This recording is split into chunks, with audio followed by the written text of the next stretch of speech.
The parents, Glenn and Gary, were the sons. And when they were in college, I would go in there in high school. I was like a junior, and Mrs. Hash would say, Coco, stock up the Yoo-hoos, because we're all sold. I mean, Yoo-hoos would sell by 10 o'clock. They'd put 100 Yoo-hoos in that fucking case. But it was all day, Lee. It was all day. The teachers. Busy all day, man. The school got so pissed that they told people that you weren't allowed to leave the school for lunch now. Why? Because they wanted the cafeteria to make money. So Fucking if they assholes. caught you with No, you hashways, have to understand. you got suspended. All the food distribution in North Jersey is handled by a lot of people you don't want no fucking problems with. You know what I mean? All right, so people stay and eat the goddamn So they food. wouldn't All right, let us they go got to fucking contracts Hashway. off the ass. They would suspend so you would suspend us. But Mr. Hash would go, fuck that, go in the back. I'm not going to let him go in the back. But if I say, hey, guys, that means run out the back door. So for a year, until they moved that law, we would sit in the back of Hashways and still eat the fucking thing while the school teachers were in front looking for it in the truant office and the whole thing. Fucking hysterical. Man, For a sandwich. there was no goddamn good place in my shit town. I got no good stories. You know, we had fried bologna sandwiches, Lee. Oh my God, you hear that? That's your grandma rolling over. When I went back in That's your 93, Zadie just flipping right in the grave. oh my God, when I went back in 93, I stayed with my buddy in Secaucus named Mike Ronnie. And down the block from his house was a fucking deli that I'll put it up against any deli ever. But their fucking claim to fame was they had peppers stuffed with mozzarella sauce. Oh my God. Man. With mozzarella cheese and a little sauce. And I'd go in there in the morning. What, just the green peppers? Just a fucking like a pepper. And it's a spicy pepper. It was like that peppercini, So right? you had to get 3 of them and a sandwich. So you could eat the pepper while you're eating the fucking sandwich. That type of old school deli. You have different types of delis, but that was Right. What the fuck 3 fat guys got to talk about food for now? I'm Because hungry. we're all stoned Now and I'm it fucking sounds hungry. great. But it's crazy what today signifies in the Catholic religion and a Yeah. lot of other religions. It's all Souls Well, Day. I mean, our good friend George, God rest his mama's soul. She's passed this year, and you know it's hard, man. My uncle Jim passed this year. It's hard. You know, you see people at the end of their life. That cancer is a miserable thing, man. I mean, it is a horrible way to pass. You know, I'd rather get slammed into a sign on the 5 and break that bitch. God forbid. God forbid. But hey, I'd rather take that than that stuff. You know what I mean? So it was just fun going to church. It really was. I went by myself, no pressure on my wife and the kid. I didn't want them there. I just wanted to go because they redid that church over, St. Bartholomew. They redid it over, so I just went in there at 7:15. I tell you what, man, it just brought back a lot of fucking memory. Like that's what happens in church for me now. When I go to church, I look at the 12 stations of the cross, and it's like a fucking acid trip, man. Yeah. I just go back into sections. And I remember I was thinking about my godfather. One of the worst things I ever did in my life was fuck my godfather over. After church, I went home and I tried to find him. On Facebook? Nah, those fucking Cubans don't go on Facebook. He lives in the Keys. I wanted to really, when I was a kid, my God, it's amazing. What has happened? Did you see Mad Max? Yes. Okay. The question that fucked me in that movie is who killed the world? Oh yeah, man. They keep asking, who killed the world? You know Yeah. what, man? They've killed the fucking world already. The world is half dead, and we don't even know it. No, it's more than half dead. Trick-or-treating this week. I saw trick-or-treating now. There's no kids out in the daytime. I mean, these are great areas to Yeah. trick-or-treat. I didn't get one. At night, I saw kids, but they're confined. The parents put the fear of God into these kids. Yeah. You know, Friday night, I went to this trunk-or-treat. You know what, man? Did Mercy have a great time? Fuck yeah, she had a great time. You know, did I have a great time? Fuck yeah, watching her and watching the kids and watching my wife. I dressed up. I put fangs in my mouth, and she kept saying, "No, thank you, Daddy," which means take the fucking fangs out of your mouth. "No, thank you, Daddy," and she would keep tugging my cape. "No, thank you, Daddy." It was the cutest fucking thing. I went in there and I had a great time. We got there at 5:30. The dinner they made us was, you know, not bad. It was a cheeseburger with macaroni salad. It was a barbecue. I enjoyed it, and then I watched her play ball with other kids, and I could tell that we're halfway there. We're okay. We got an okay kid. The ball hit her in the face 3 times. She didn't cry. Some little boy dressed up as Captain America got hit once. He wouldn't stop crying. But when the kids left to eat, she didn't want to eat, so she stayed with me. She goes, Daddy, come here. And I started playing ball with her. So when kids came over to play, she was like, da, da, da, da, da, da, da. It's me and him now. And she was going fucking nuts. That was the only problem we had all night. Everything was great. But back to Trunk or Treat. It's like cars get together. It's like a beautiful car show. And they back up and they open their trunks and they hand kids and they sit in front of the trunks with disguises. And I tell you what. Is it like a lowrider club or hot rods and stuff like that? No. It was just all these fucking Studio City people. Oh, yeah. You know, whatever they are. I don't know what was. I didn't talk to one. I talked to maybe 2 parents and the principal. Man, you know, I've done that same thing with Mexican car clubs, bro. They are the nicest. That they had a whole goat cooking. Okay, I mean, it was the real deal. Old ladies was making tortillas. Okay, they was handing out good candies and stuff like that, having a blast. They had a salsa band. It was on, man. I'm telling you. This was for kids. This was for fucking kids. Yeah, it was for kids this was too. For kids. Yeah. There's no fucking salsa band when there's kids. This I'm is for telling fucking you, white kids. White kids, no. This is white kids. There's no salsa band. There's no Beatles. They're barely walking around. You want to hear about white people? So these motherfuckers, I mean, the most interesting thing in the world was, I looked at my wife at one point, I go, what the fuck is this? I know. Like, I almost have a nervous breakdown. I'm like, what the fuck is this? This is like Puerto Rican shit. But I go, this is what we have now. The parents scare the kids. And, you know, let's get together. Let's put them all together. When I was a kid, one parent went out, everybody held hands, and you fucking knocked on doors, and you yelled. And, you know, Saturday night, I didn't see people till 8 o'clock at night. How much pot do I smoke on my balcony at night, people? A lot. Tons. A lot. I was standing out there, and I was scared to smoke, and my kids are going to walk up on me. After 30 minutes, nobody said nothing. Every once in a while, I'd see 3 kids and a parent. But the 80, 90 kids, I used to run with 80 fucking kids on Thanksgiving. Yeah. You ran 80 deep on Thanksgiving. And you keep running into other 20. people. Yeah, in bundles of 20. I didn't see that.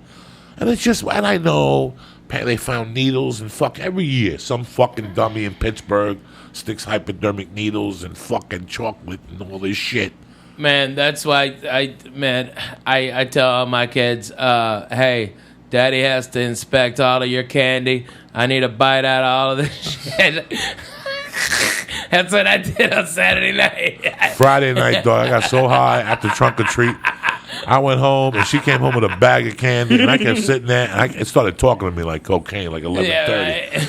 And you have one Reese's. Oh, you're fucked. Then you're fucked. You're fucked. Reese's will You're fucking fucked. put you over the limit, Dude, Jack. if you start with the little ones, the bullshit that's what I ones, started with. Oh, then I you're ate 3 of those. I then took you're 3 fucking cups. Getting cups out everywhere. Then I went man. back and got the whole cup. Oh, then I went God. back and got the Swedish fish. Oh, those are good. And Swedish fish, that's my world. That's my world since I've been fucking 5.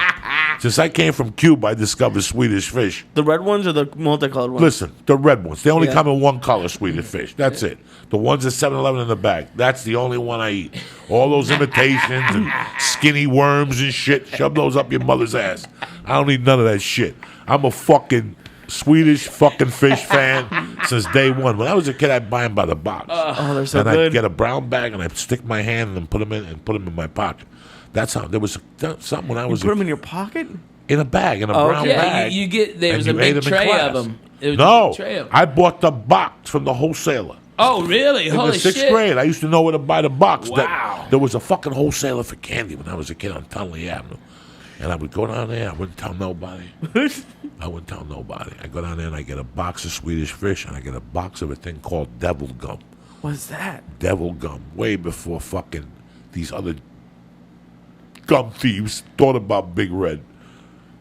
See, Big Red, who makes Big Red? Wrigley. Wrigley. See, Wrigley, they bumped devil gum. When I was a kid, devil gum was cinnamon, but it was hot. Like if you ate 3 slices, your asshole was going to be on fire, dog. That's what Mexicans give their kids when they're in daycare. Dude, we had atomic fireballs. That's all we had. Right, no, yeah, those- atomic fireballs. But you also swallow gum, Joey. I still You're not swallow supposed to gum. swallow the Who gives gum. a fuck? I'm still That's thinking. why your asshole's on fire. My asshole's not on fire because of that. I'm telling you. I've been swallowing gum since day one, so my body knows how to process it now. I just spit out little fucking gum. See, if you start swallowing gum when you're 8, then you're fucked up. I've been swallowing gum since day one. Can some doctor please email Joey Diaz? And do what? What's he going to say to me? Your I've body seen... doesn't learn how to... Listen, I have pulled the gum out of my asshole. I have pulled little pieces of gum sometimes. that Out of don't the get hairs? processed. Yeah, out of the hairs. Oh, God. Or sometimes you go to pull the shit out of it and you can hear the gum going. God. Oh, It's like getting. You can hear the gum? It's like getting. Lee, let me tell you what. twisted. Hey, have Joey, when he gets one of them good ass zits above his asshole, to come and pop it like 1.5 feet away from you so you hear it. Okay, he did that in my fucking apartment after he drank all my goddamn orange juice. All right, he drank a whole fucking thing of orange juice in 10 minutes. And then proceeded to pop a zit on his asshole? Yes, no, not on his asshole, in the crack right above it. So to get any pressure behind it, he had to take those big ass Listen, fingers. people, let me explain something. Go one knuckle deep. I know all the stories. Back in the day, Nick. back in the day, I ain't ashamed to say, I used to travel by bus to a lot of gigs.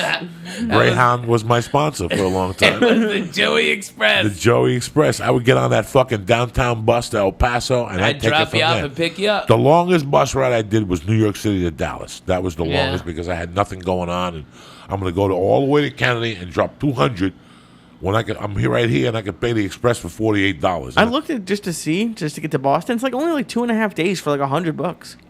So I would never. I mean, if I'm just saying, if I had to. You'll never have to. Right? Man, I travel by bus because I own one. Get a king size bed. Don't do that. don't I think could Greyhound never sit allows- up. I could never sit like that. But you guys ought to jump on the bus sometime, and we do this church at On a other bus? parts of the country. Yeah. Where's We the could- bus now? The bus will be here tonight. It'll get in tonight from Tennessee, and then we're here. We're gonna be driving. They're gonna be driving around Wednesday, or Tuesday and Wednesday, and then we go north to do some gig. I don't know where it is, to be honest with you. I don't look at my Listen, calendar. I didn't It's travel like- in no fucking Foo Fighters You guys bus. would kill each other. I would- You I- guys would before you got to the first rest stop. You're retarded. We would hotbox that bus. It would be just look, bro. Yeah, but then- look, Lee. Shut the fuck up, okay? Me and Coco have lived in an apartment smaller than this fucking Smaller studio, than okay? And we laughed our asses off. And when the doors were open and the windows were open because it was so fucking hot and we couldn't hardly go to sleep because it was noisy as shit, we put on Joey Medina. 5 minutes, sleepy time. Wake up, throw kicks for Jesus. Little fucking Making room, bro. biscuits, and I had him on the floor of futon, okay, and John Westling on John the floor, Westling on the floor. and Jodie Fertig on the bed. Yeah, it was crazy. We were in it to win it. This was Team Us. 1440. You don't even understand. Kill ourselves? We're brothers. Are you kidding me? Well, not literally. I'm just saying, like, you'll put something on the TV that he doesn't want, or he'll start. I got 5 fucking TVs. You got 5 TVs on the 5 bus? fucking TVs Damn. on that goddamn bus. Pick what channel you want, player. That's cool. I got it. How many bedrooms on the bus? I've got a king size back bedroom that pops out, okay, and then the living room pops out, and then there's 3 bunks. It's got 2 bathrooms and a shower on it, and I think there's like 6 air conditioners on it. So if we go someplace where it's hot, like I went to Bonnaroo this summer, and all these dirty white people were out there when it's 120 degrees and Hell dirt. no. Fuck you. I took 3 showers a day. I was the sweetest smelling motherfucker out there. People were like, they thought I was Pharrell or something. I was smelling so good. Okay, I was doing it, Jack. It was awesome. Everybody's boo-hooing. It's hot. Yeah, me too. I'm gonna go make a fucking margarita in my bus, take a shower, and smoke a bone. Fuck you. I hate that band. Okay, it was awesome. It was so great. But that's how we gotta go, dude. We gotta go in the fucking bus. All right? Your babies would go bananas in that bus. Your baby would love that That fucking little bus. fucking monster.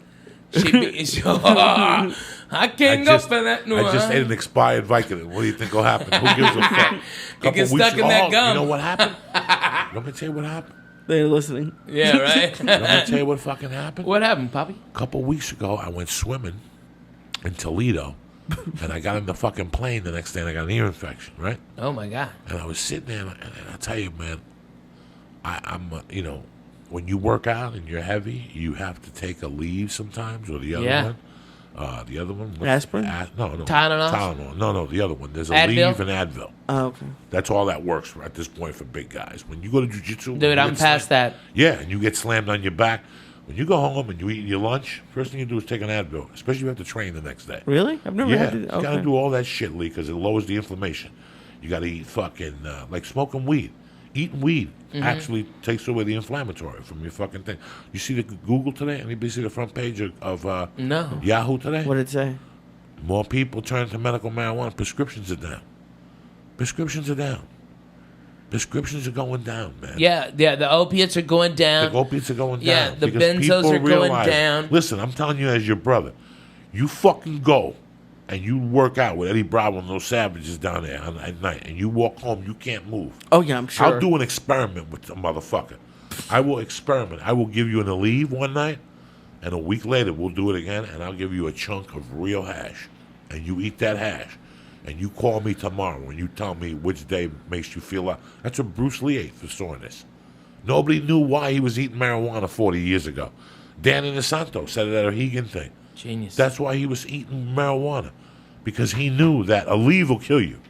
Yeah. Aleve and Advil Eat your will liver. eat your fucking liver. You got to drink gallons of water. If you take an Aleve, you got to drink fucking water throughout the daytime. That's why I don't take them at night. I take them when I get home from jiu-jitsu. Bam. So I'm not, or kettlebells. I'm not sore an hour later. Whatever the fuck I do when you're sore. Sometimes you get sore from flying. Dude, I Man, get wiped the fuck oh, out. shit, man. First of Really? all, well, A 6-hour flight, Lee, you fucking okay, sore, dog. all right, yeah, okay. You fly and your connection. Dallas got bumped, so now you're in fucking Chicago, and you land at B32, and yours is next flight is at I do H17. some And you walking got sometimes, 15 dog. fucking minutes. And Chicago, the fucking terminals are so close together. There's no room for a fucking one of them chairs. You can give $20 to a black guy with a golf cart. No, you gotta fucking hump it, dude. You gotta fucking rock. You gotta rock, though. And then you're hungry. fuck You're fucking hungry. You gotta you rock. won't eat. There's no But eat. sometimes I take out the one night with my ear infection. I go, you know what? Somebody gave me these 2 Vicodins, and he told me when he gave them to me, expired. I'm gonna throw them away. I said, I don't give a fuck. Give me 2 of them because I know I'll need them one night. It's not like I eat them. That night with the ear infection, I popped that Vicodin, and I gotta tell you something. I got fucked up on that couch, dog. I liked it. Man. I fucking smoked a hit, and I fucking went to bed. I got up like brand new the next day. My ear hurt a little bit, but it didn't hurt as much as it hurt. He gave me 2 of them. I said the other one fell out of the bag. That was it right there. Oh my god. That was the one. I just found it. I thought it fell out of the fucking bag. Man, I think I like those pills too much. I don't do them. I don't fuck with none of them no more. I like I like them too much. I like the feeling of when I'm on the road. Yeah.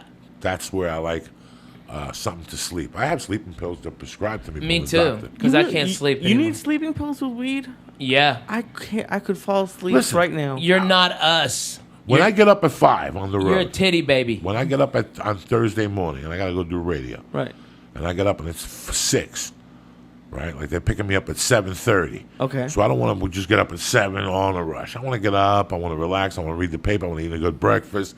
I want to write a little bit. I want to slow down, Stretch a little. stretch a little. I'll get up and take a shot and do all that shit. What are we talking about? But getting up Oh, and time sleep- management. sleep- Yeah, with can you hash, sleep with Oh, weed. with the Like, you with still need the- sleeping with the pills fucking sometimes. thing. Yeah, you fly to the other side of the fucking The other side country of the for country. 6-7 hours. Okay, you get in your fucking shit hotel at 1:30 a.m. Those dicks are coming to pick you up at 5. They didn't even call ahead to be considerate of go. What kind of coffee do you need? Can I bring you some breakfast? So I do all that. I do all that on my own. All his own. I do that all on my own. So 7:30 when they get there, I'm prepared. When I get back to that hotel room and I get high, I'll sleep like a baby. Right. But after 2 shows, the weed There's don't too work much with- energy. There's too much energy. Oh, after the show. So I know for a fact that I'm not going to sleep Saturday 4? night. I know for a fact. Even this week, I'm in Portland. My flight, I got to be at the airport at 5:30.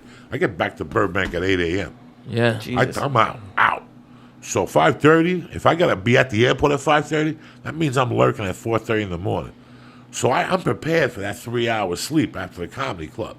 So what I do is Saturday mornings, I get up, eat breakfast, I walk around, I get high, do whatever the fuck I gotta do. I get back to that room about 10 o'clock, Jack, and Ralphie does the same, because Ralphie will call me on Saturdays from the road, and I go, what time is it? That free time, that little time, that's it. Yeah, that's Once it. I take that nap after that, it's over, because I'm sleeping straight till 3. Yeah, because we're at work. You have to. And I It's don't sleep fucking late. work. You know me. I don't sleep late. Ever. But Saturdays, I don't do lunches. I don't do nothing because I know Fuck I'm going to you. be lurking all night. I know that I have a chance of falling asleep for 3 hours, But probably but not they're even. probably not even. Yeah. And I'm used to it now. Bro, they got a flight. I'm going to Jersey, and I'm still flying into Kennedy, Jack. I'm going to New Brunswick because there's no everything is connecting to Jersey now. There's only one direct, and that's Virgin. But Virgin gets me in at 8. Virgin will get me in Thursday cool at 2:30. Sunday, I ain't waiting until 1 to fly back to LA. No. It gets me back here at 3:30. Fuck I that. can't do it. I can't do it. Hey, man, So Virgin look don't at have... Southwest. They've got one I'm way. not... Get no, they 2 don't. chairs. It's too connecting. No. Oh, Listen, sorry. Southwest is good for 2 hours. Yeah. After 2 hours... Your back you're starts to hurt. No, there's no entertainment. There's nothing. There's no... No, Southwest gives you free there's no- TV. They give you free TV on the Wi-Fi. You got to bring Right. your own TV, and I got to log in and all that shit. What the fuck? I got to sit next to a communist and no. Oh my God! Listen, I know. American Airlines, I got 200,000 miles on. I Yeah, got right. Platinum. Virgin, I'm Platinum. Right. Listen, there's no... Southwest is from... California. Nevada, Phoenix. California, LAX to Austin. Yeah. Houston, 2 hours, 2:10, 2:15. Anything after 2.5 hours of Southwest, you're asking for trouble. This whole story started with the pimple in the ass because of the bus. If you want a pimple in the ass that's that bad, fly fucking Southwest. So what happened was, I come back on a Monday night from fucking El Paso. I've been sitting on a bus for 12 hours. I must have fell asleep sideways. Oh, my God. I was about 370 at the time. And the crease of the fat in my ass built the pimple up. 3 or 4 inches from my asshole, headed like northerly. Northerly? So my asshole is right here. On a cheek, on the inside, I got a pimple that stuck out 1 inch. And it was developing. Like it started with 1 inch. How did you find it so quickly? How did I find it? I couldn't sit. You couldn't Every sit. time I went to sit, I'm like, wow, something hurts. And then he pulled the hair out. You So gotta I took tell him a about fucking, I took a fucking mirror, and I took. This was the days when I was Was this flexing. in my apartment? I Fuck think yeah! it I was took in my like a mirror, apartment. and I had to look at my ass and bend over. Guys, it was a whitehead on my ass. Oh my God! That was throbbing. It hurt so much, Ugh. and I couldn't take it. When I'm sitting there talking to Ralphie, and I remember that he was telling me a story about something. And I'm sitting and I finally open up my pants from the front. I got I'm no like- underwear on. I open up my pants You from know, the front. you didn't even take your pants off. That's didn't when take you, my pants off. That's when you had I- the ball pants. I stuck my hand through a hole like in a your fucking yoga crotch. position. I had to get into a yoga position, Lee, and I had to squeeze the pimple, but turn it. But I had to turn the skin down so it would go pop. And Lee, you could hear it go pop. And it was just a yellow ball of pus. And then I had to go back in, and I had with my fingernails, I had to take the fucking, I took a piece of skin out. Like, You take stuff out of them? yeah, you have an ingrown hair from sitting twisted on a Yeah. bus for 12. If you sit down all day, you will have pimples on your ass dramatically. All those fat people that walk around and work in offices, look at their ass from time to time. Oh my God! They It's got a big big. to hell. It's like strippers. For some reason, strippers always got a big white head. If you look at a stripper's ass when she's dancing close, look up closely. You always see a little white head on their cheek. I'm just teasing. It's just a joke. Lee's Yeah, Lee's going in. No, it's I like had a really, white- it's that's just how for I the got the white experience. head. I didn't know you had to pull stuff out of them. Well, when it's an ingrown When hair it's an like ingrown that, hair yeah, like that on your ass cheek. yeah.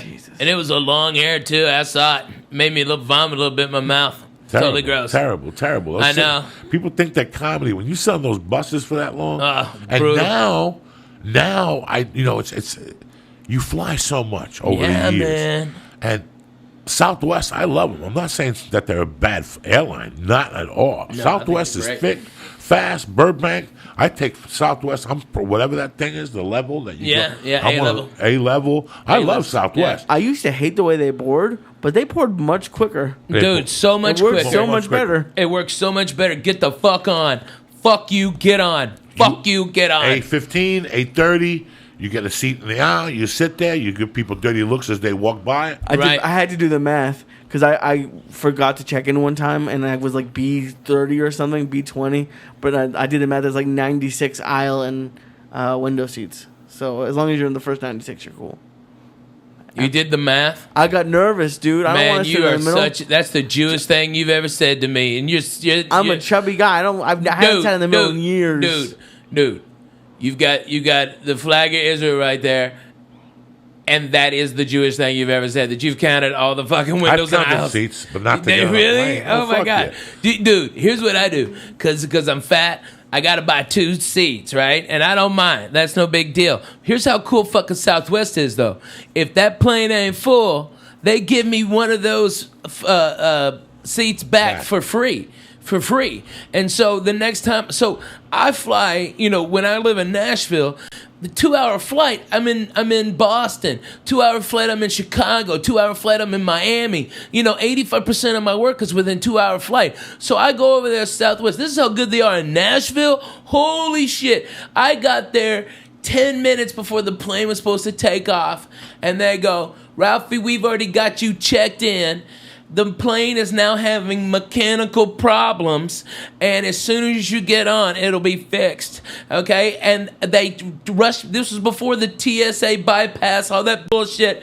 They were like, just pat him down, get him on the plane. And they wheeled me on one of them go-karts, because this is how much Southwest loves you. They got me to that plane. As soon as I stepped on, hey, the problem solved. Yay, everybody clapped. I had my 2 seats right there waiting for me like a doctor. And those guys love me. They come out. They're the best. Burbank is cool. Southwest Burbank. Burbank are nice cool. People. Real That's nice Orlando people. Casillo's daughter. Oh, yeah? She works there. She's the front desk manager. So sometimes I get there.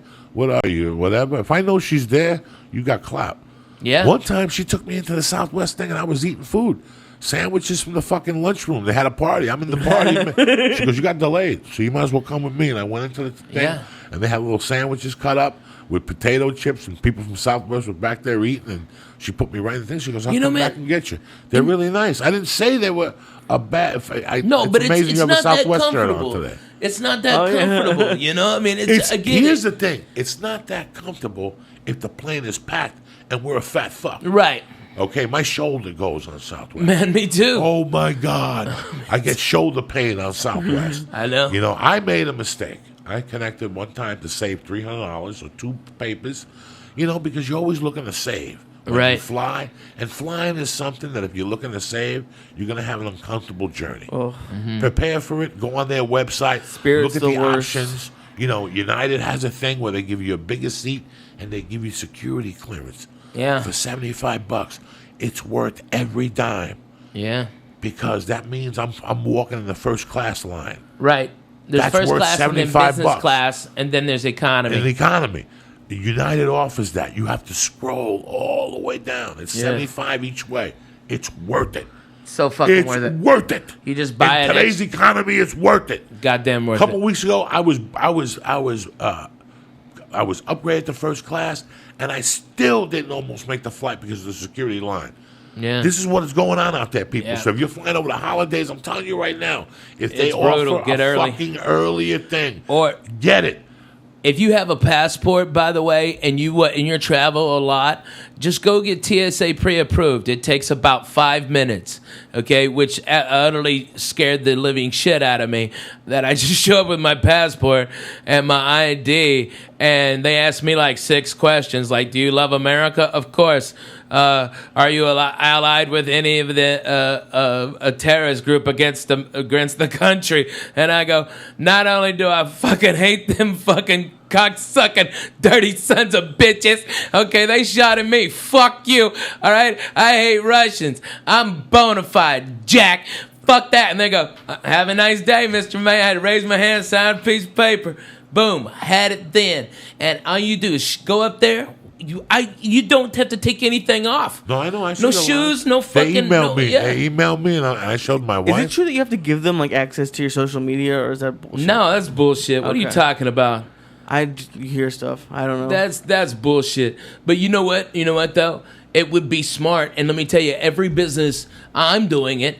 I put on the bus a tower, a mobile cell phone tower. Wi-Fi rather, the largest one you can get on in a mobile unit, and so it's free Wi-Fi at all my shows. All right, but what happens to log in is I get all your information. So next time I'm in the area, I can hit you up and go, hey, I'm here. All right, and that's how I do it. I provide. It costs me a lot of money to do it, but at least I get something in exchange, and they get free internet. You know what I mean? Right. That's cool. It's really cool, and that's what you got to do for people. But businesses all around are doing that. But you know what they do? It's not like on Southwest, you give them your email, and if you got like an iPad or something, you can watch real TV, and they've got movies on there too. All right, and you can flip channels, and it's real time, and that's for free instead of like. What is it, Boeing or something like that? And that's like fucking $22. Goddamn, and it's shit. You can't work Twitters or nothing. But that's garbage. That's way too fucking much. I mean, like a month. So Southwest gives you free Wi-Fi. Yeah, but it's what you want to watch. I don't get it here. So you just have to. They don't want to pay for screens. So you could bring out your tablet and you just log in. You just hit accept. And then they have like a whole bunch of TV stations. Yeah, but you can get all your Wi-Fi, everything on there, and everything. Especially if you're A-list, you get everything. You get all of it for free. And all that too? I do not fly JetBlue. I'm too wide in the ass, and I don't live in a hub of it. But I do live in a hub. Nashville's a hub for Southwest, and they've got 3 directs. I took American here, first class like a doctor. I was out of there at 6:15 on Saturday on Halloween. That was the first one in there on there. American's got a nice flight into Nashville. Dude, it's a fantastic flight, man. They add one during the winter. Yeah, there's a problem. Like in the winter, you have to look. They add an extra one on the way back because usually you have to leave early and they have one at night. Yeah, they get nervous about Dallas and Chicago, so they add an extra direct to Nashville because Nashville's such a great hub that you can get all to the south and right there from there. Like that's like their emergency one. Like when Dallas has an ice storm and Chicago's fucked up, they add extra flights to other key cities just so like to Miami so they can bring people up to the East Coast. It's crazy, but that's what they do. They're smart, They do it like they do, baby. They do it like they do. Lee. A lot of people don't fly. They get Dick Syatt. I'm gonna tell you what the best flight. I'm gonna tell you what the best ticket is in the business. What's that? Virgin Main Cabin Select. Fucking A, man. I tell you what, Virgin First Class is bomb, dude. But I'm talking about the Main Cabin Select. Oh yeah, the one behind. For it's people fantastic. Who can't afford first class. Oh my God, it's first class. It's first class. It's first class. It's first class. Like it's first class it's for first class for half the price. Seats. It's half first the price. Half the price. Best seat in the business. And then, without a doubt, you've got more leg space actually than you are having first class. I've been more comfortable in Main Cabin Select than I am in first class. You know why? Because they have a desk. I can put a notebook down. I could actually fucking type something. And you can stretch I got gorilla out, hands. bro. You can stretch the you can fuck stretch out. Back. It's got more space than first class does. You have to hit a button. They bring you free food, free booze. Everything's on the house. So it's still first class, only not in first class. And you still stand on the first class line. That fucking Brit. And if you want to fly first class, you call 12 hours before the flight. Yeah, if it ain't and it's full up. $149. Yeah, boom, they bump you. And so that's to go across the country. Option. That's going across the country. The only problem is they like, all right, I want to go to fucking Austin from LAX. Right. No. You got to go to San Francisco first. Yeah. That's the problem that I foresee. Chicago, I'd love to take Virgin to Chicago, but you know what? I don't want to get to LAX at 9. Yeah, that's hard. LAX at 9 is rough. That's a rough flight. You know what? American will get me anywhere at 5 a.m. if I call them and ask them. That's one thing about American. That's true. That's one thing about American Airlines. They have flights all That the is time. why I fucking fly American. They are because 24 9 out hour of 10, they got a vampire flight. They got a 5 a.m. to Chicago. That means you have to be at LAX at 4 a.m. What type of human being are you that you're lurking at 4 a.m. without drugs? You. Yeah. Me. It would be more effective, like, if they ran, like, Southwest is almost a 24-hour-a-day airline, and especially with all its international flights now.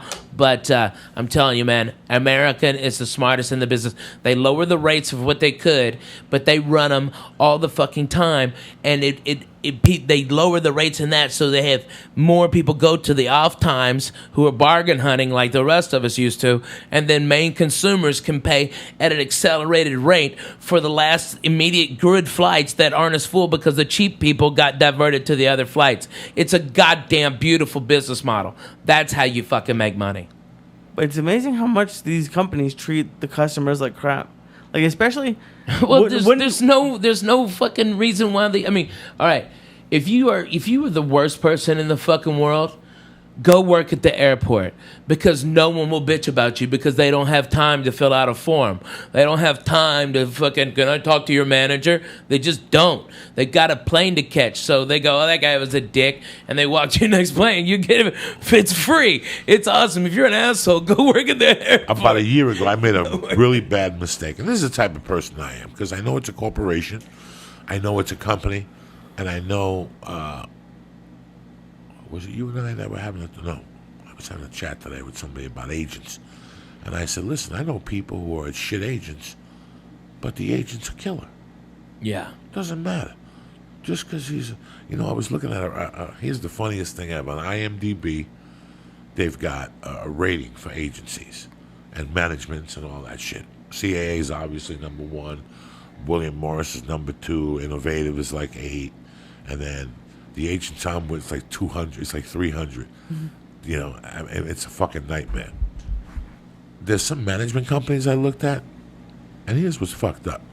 You look at Jeff Sussman's management. Yeah. They're 4,300. A regular person would look at that and go, I wouldn't even talk to that management company. Yeah.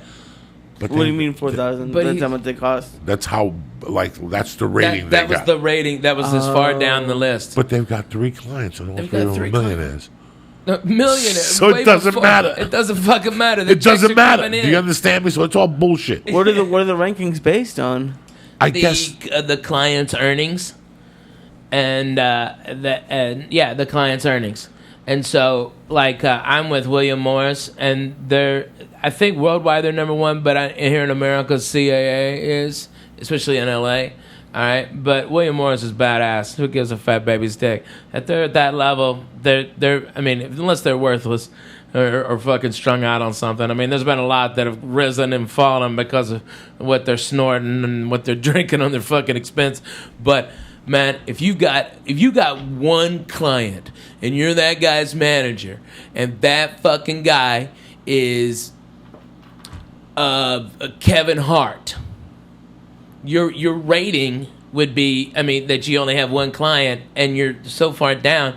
But Kevin will work hard and make a ton of money. But what if he takes 2 years off, just to relax and build up a new act? That's when your rating drops to 5,000, like Sussman's. I mean, how much TV does even Joe and Kevin do anymore? No more. No more. I mean, is Joe doing? He's still throwing people around at the UFCs, right? Right. But that's Joe doesn't even have a theatrical. Some guy called me and they said he would be such a fucking amazing action hero. He doesn't want to do it, and I understand. Oh my God, he would be fucking amazing. Okay, with Joe Rogan, with a fucking skull and tats and crazy shit, driving a hot rod through the fucking desert for hot bitches. What the fuck? I'm all for that. That fucking nice ass Corvette of his fucked up. Oh God damn it, run to it. I wouldn't want to do it either. He can throw it. A friend of mine asked me that he can change a light bulb with a kick. If you put a show on TV, wouldn't you want him to be executive producer? I go, he probably would do it if I asked him, but it's the last thing on his mind. It's the and if you understood his life, he does the easiest path of resistance. We were talking about work ethic a couple weeks ago. He got that job at the UFC as a volunteer. He called the guy and said, I'll fly myself out. I just want to do something with my time. Do you guys have an idea what the UFC pays him? What he's become on that channel? He's like the voice of that shit. Yeah. This didn't come to him because he trained. He went to the ITT Institute of fucking announcing. Fucking balls. He stepped up. And that's what this whole thing's about. Is stepping up. Fucking balls. So if you have this job, right, guys, this is how he looks at it. And I look at it the same way, right? You got this job that flies you into Vegas or whatever every once a month to call a fight. They pay you a shitload of money. He gets residuals from 2 shows, guys. Yeah. Remember, he was on 2 syndicated shows. Hits. Why would you want to drive to Warner Brothers and put up with that? Yeah. Why? You know how hard it is to be The Rock? It's fucking. You know how hard it is to be The 18 Rock? hours a See, day. people in So why does he Kansas, do it then? because he doesn't know what the fuck he's doing. He's going to wake up one day and go, first of all, how many needles can I stick in my blood? How many needles can I stick in my neck before my kidney blows up? Because that's how the public needs to see you all the time. He went on some show a month ago and said he eats 20 pounds of fish a day. That's all great and dandy, okay? But you got to stick needles in your body to be that fucking big. Hey, me and you going to some sushi spots. We got him on that one. Yeah, we got him on that one. So, you know how hard it is? You have to train. Right now, Joe Rogan has a family.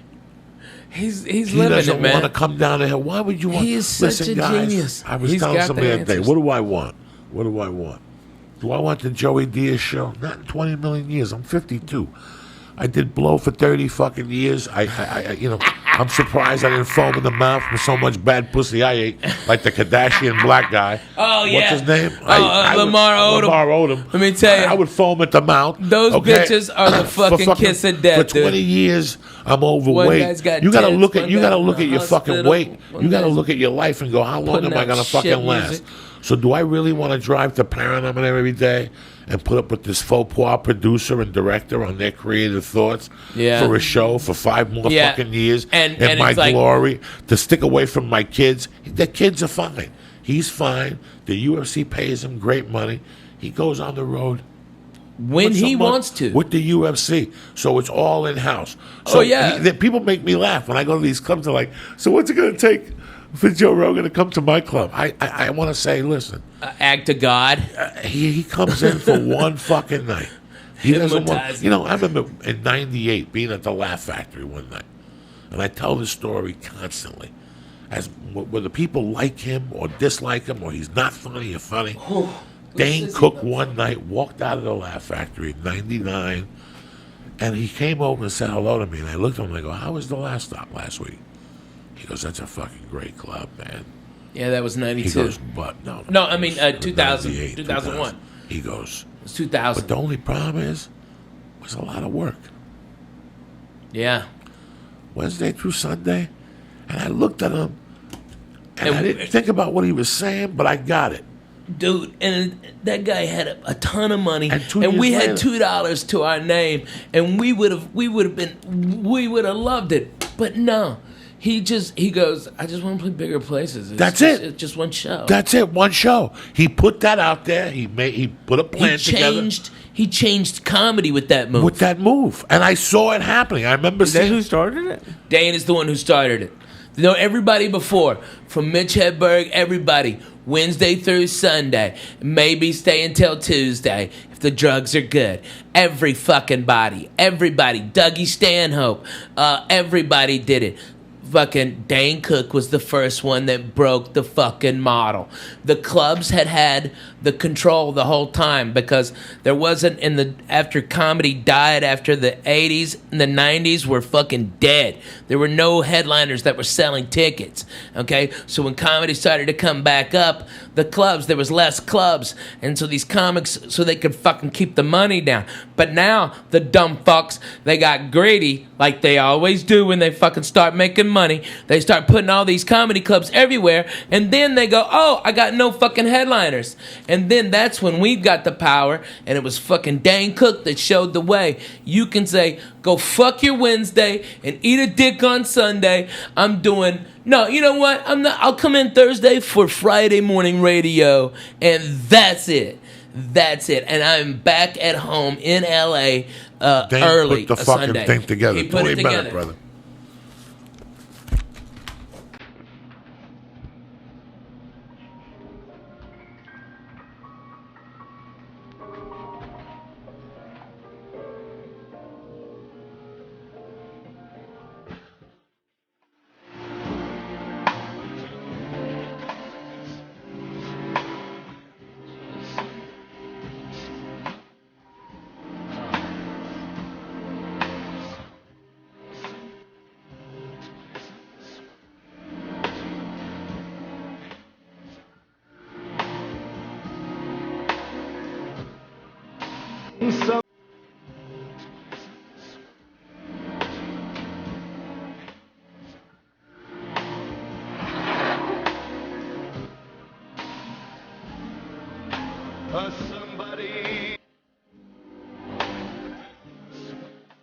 What do you think you're dealing with, Lisa?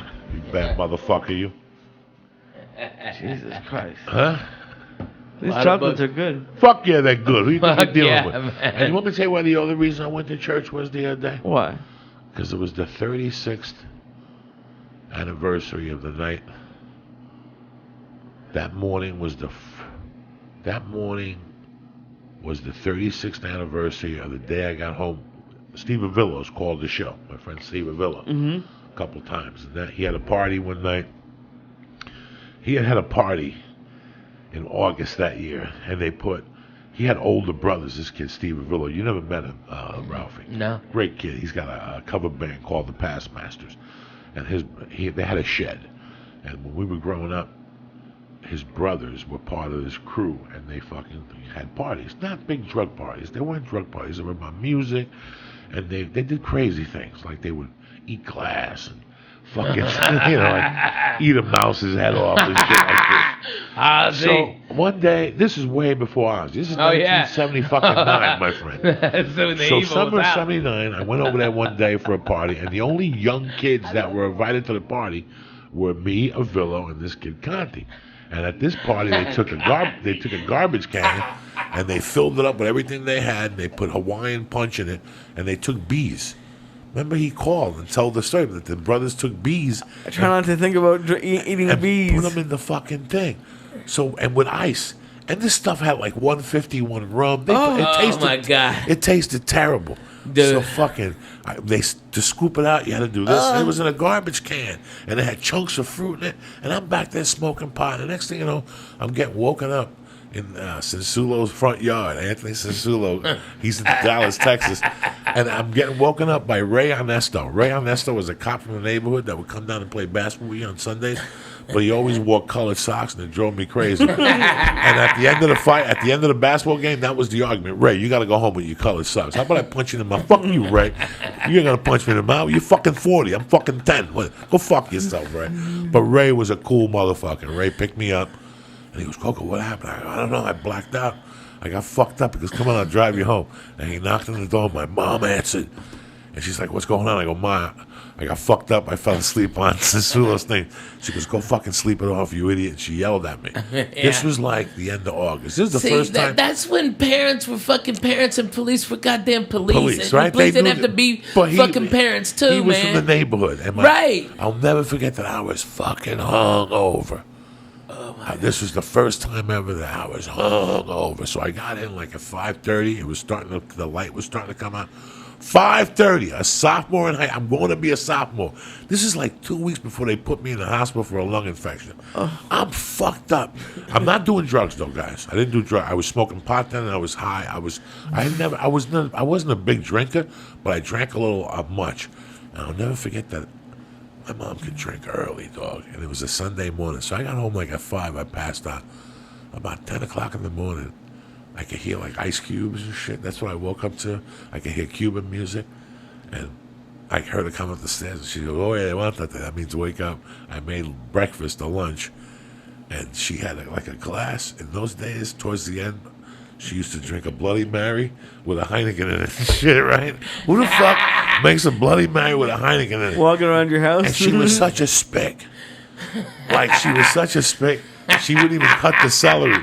She'd just fucking break it and put it in a drink and eat it while she was talking to me. And, but you have to appreciate this. And you can't write this. You can't write this. You know how you're supposed to cut the lettuce off the celery? Yeah. She was such a spick. She just ate it, right? She just ate it. Fuck it. She would dip it. She loved tomato juice, that V8. Oh, fuck That's yeah. what she lived off I of. still love that, dude. I drink that like twice a week, 3 times a week. So she wouldn't put Tabasco in her Bloody Mary. She put Frank's red sauce. Oh, not me. So anyway, she looks at me, dog. I got a headache that's pounding.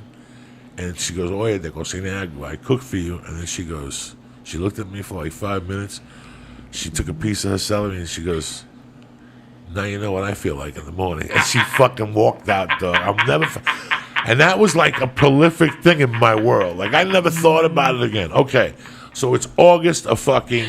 You got the best story. It's August of fucking whatever. But she said it very pate patois. Like, now you know what I feel like in the morning, okay? This is how you want to live your life. And she just walked out of the room. Okay. Stone cold, So- Jack. That's for real. Now, this is the end of August. Now it's September, October, November. I love you, Ralph. I get invited to a Halloween party. It's a Saturday night. Fucking crazy. Was you finger banging chicks yet? 3 days before this fucking party, a girl pulls me aside. That's beautiful. She goes, hey, what do you think of this girl? I go, why do you ask? She goes, she wants to get together with you. You want her number? And I go, sure. But she had just broken up with a kid. And even that in 1979, I went up to the kid like a man. And the kid was a tough kid. And I went up to him and I said, can I talk to you for a second? And he already knew. I go, I know you're not with her anymore. Do you mind? And he goes, you know what? I like you. But I do mind. I'm still in love with her. Just give it some air. Okay, fuck you. I just, that's how deep I was in 79, guys. At 15, I already knew there's Right. boundaries and you got to be a man. You gotta be respectful. And that Halloween night, we all dressed up like ghosts, and we took a hit of acid, and we went to the Gamio's garage, and it was tremendous. It was tremendous, and at 11 o'clock, I went to fucking meet her, and some girl came and said, she's not coming. You have to go get her. And I was like, what? And the girl was hot. And on the way walk, in fact, Timmy Holloway is her cousin. He's listening to this podcast. Robin Thompson, it was me and her. Robin Thompson started walking. Her boyfriend, Glenn Zemnick, who was a man already. Me and Robin were 15. Her boyfriend was a man. That's how hot this bitch was. He was a fucking man. This bitch didn't even date high school kids. He got out of the car and thought we were leaving together and started yelling at her, but I stuck up for her. And, he was like, I'll deal with you some other time. And he, was very nice to me that night. And all this shit went down. I forgot. And the whole thing, I forgot to call home. That was the rule of the house. You got to fucking call home. So Saturday night was this night. It was a Halloween party. But it was in those days, in that year, if you look at 1979 map, Halloween was on a weekend. Me and Ghetto Boys are trick-or-treating. No, Halloween Robert Little was kids like on go a back. Wednesday. So, but the party was Saturday. Yeah. So it was like maybe, or Halloween was like Monday, and this party was on a Saturday. Those are the best. So it was like October 28th. You like trick or treat like 3 times. So what happened was I stayed there, and all of a sudden I realized it's 3 a.m. And I call home, and my mom answers. She goes, "What the fuck?" And I go, "Listen, I'm up here, but there's no buses."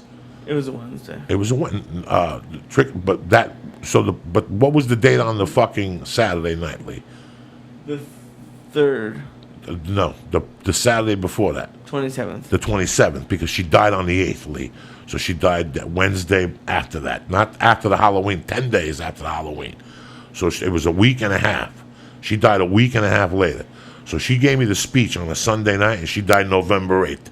So look at it. You follow me? You Yeah. see how the cop... Wow, So man. that Sunday, she goes, I'm on the couch. What are you going to do? And I go, I don't know. She goes, well, take a taxi home. I go, I'm not going to take a taxi home. I got other buddies with me. We're all going to walk home together. And I'd done the acid and stuff. And the acid was coming down. I was getting like the little jingles and shit. So something happened. Somebody took a ride downtown. But by this time, we were talking. It's 5 a.m. I'm not going to call her back. She was already sleeping. And I'll never forget that my friends dropped me off. I had a ghost costume on.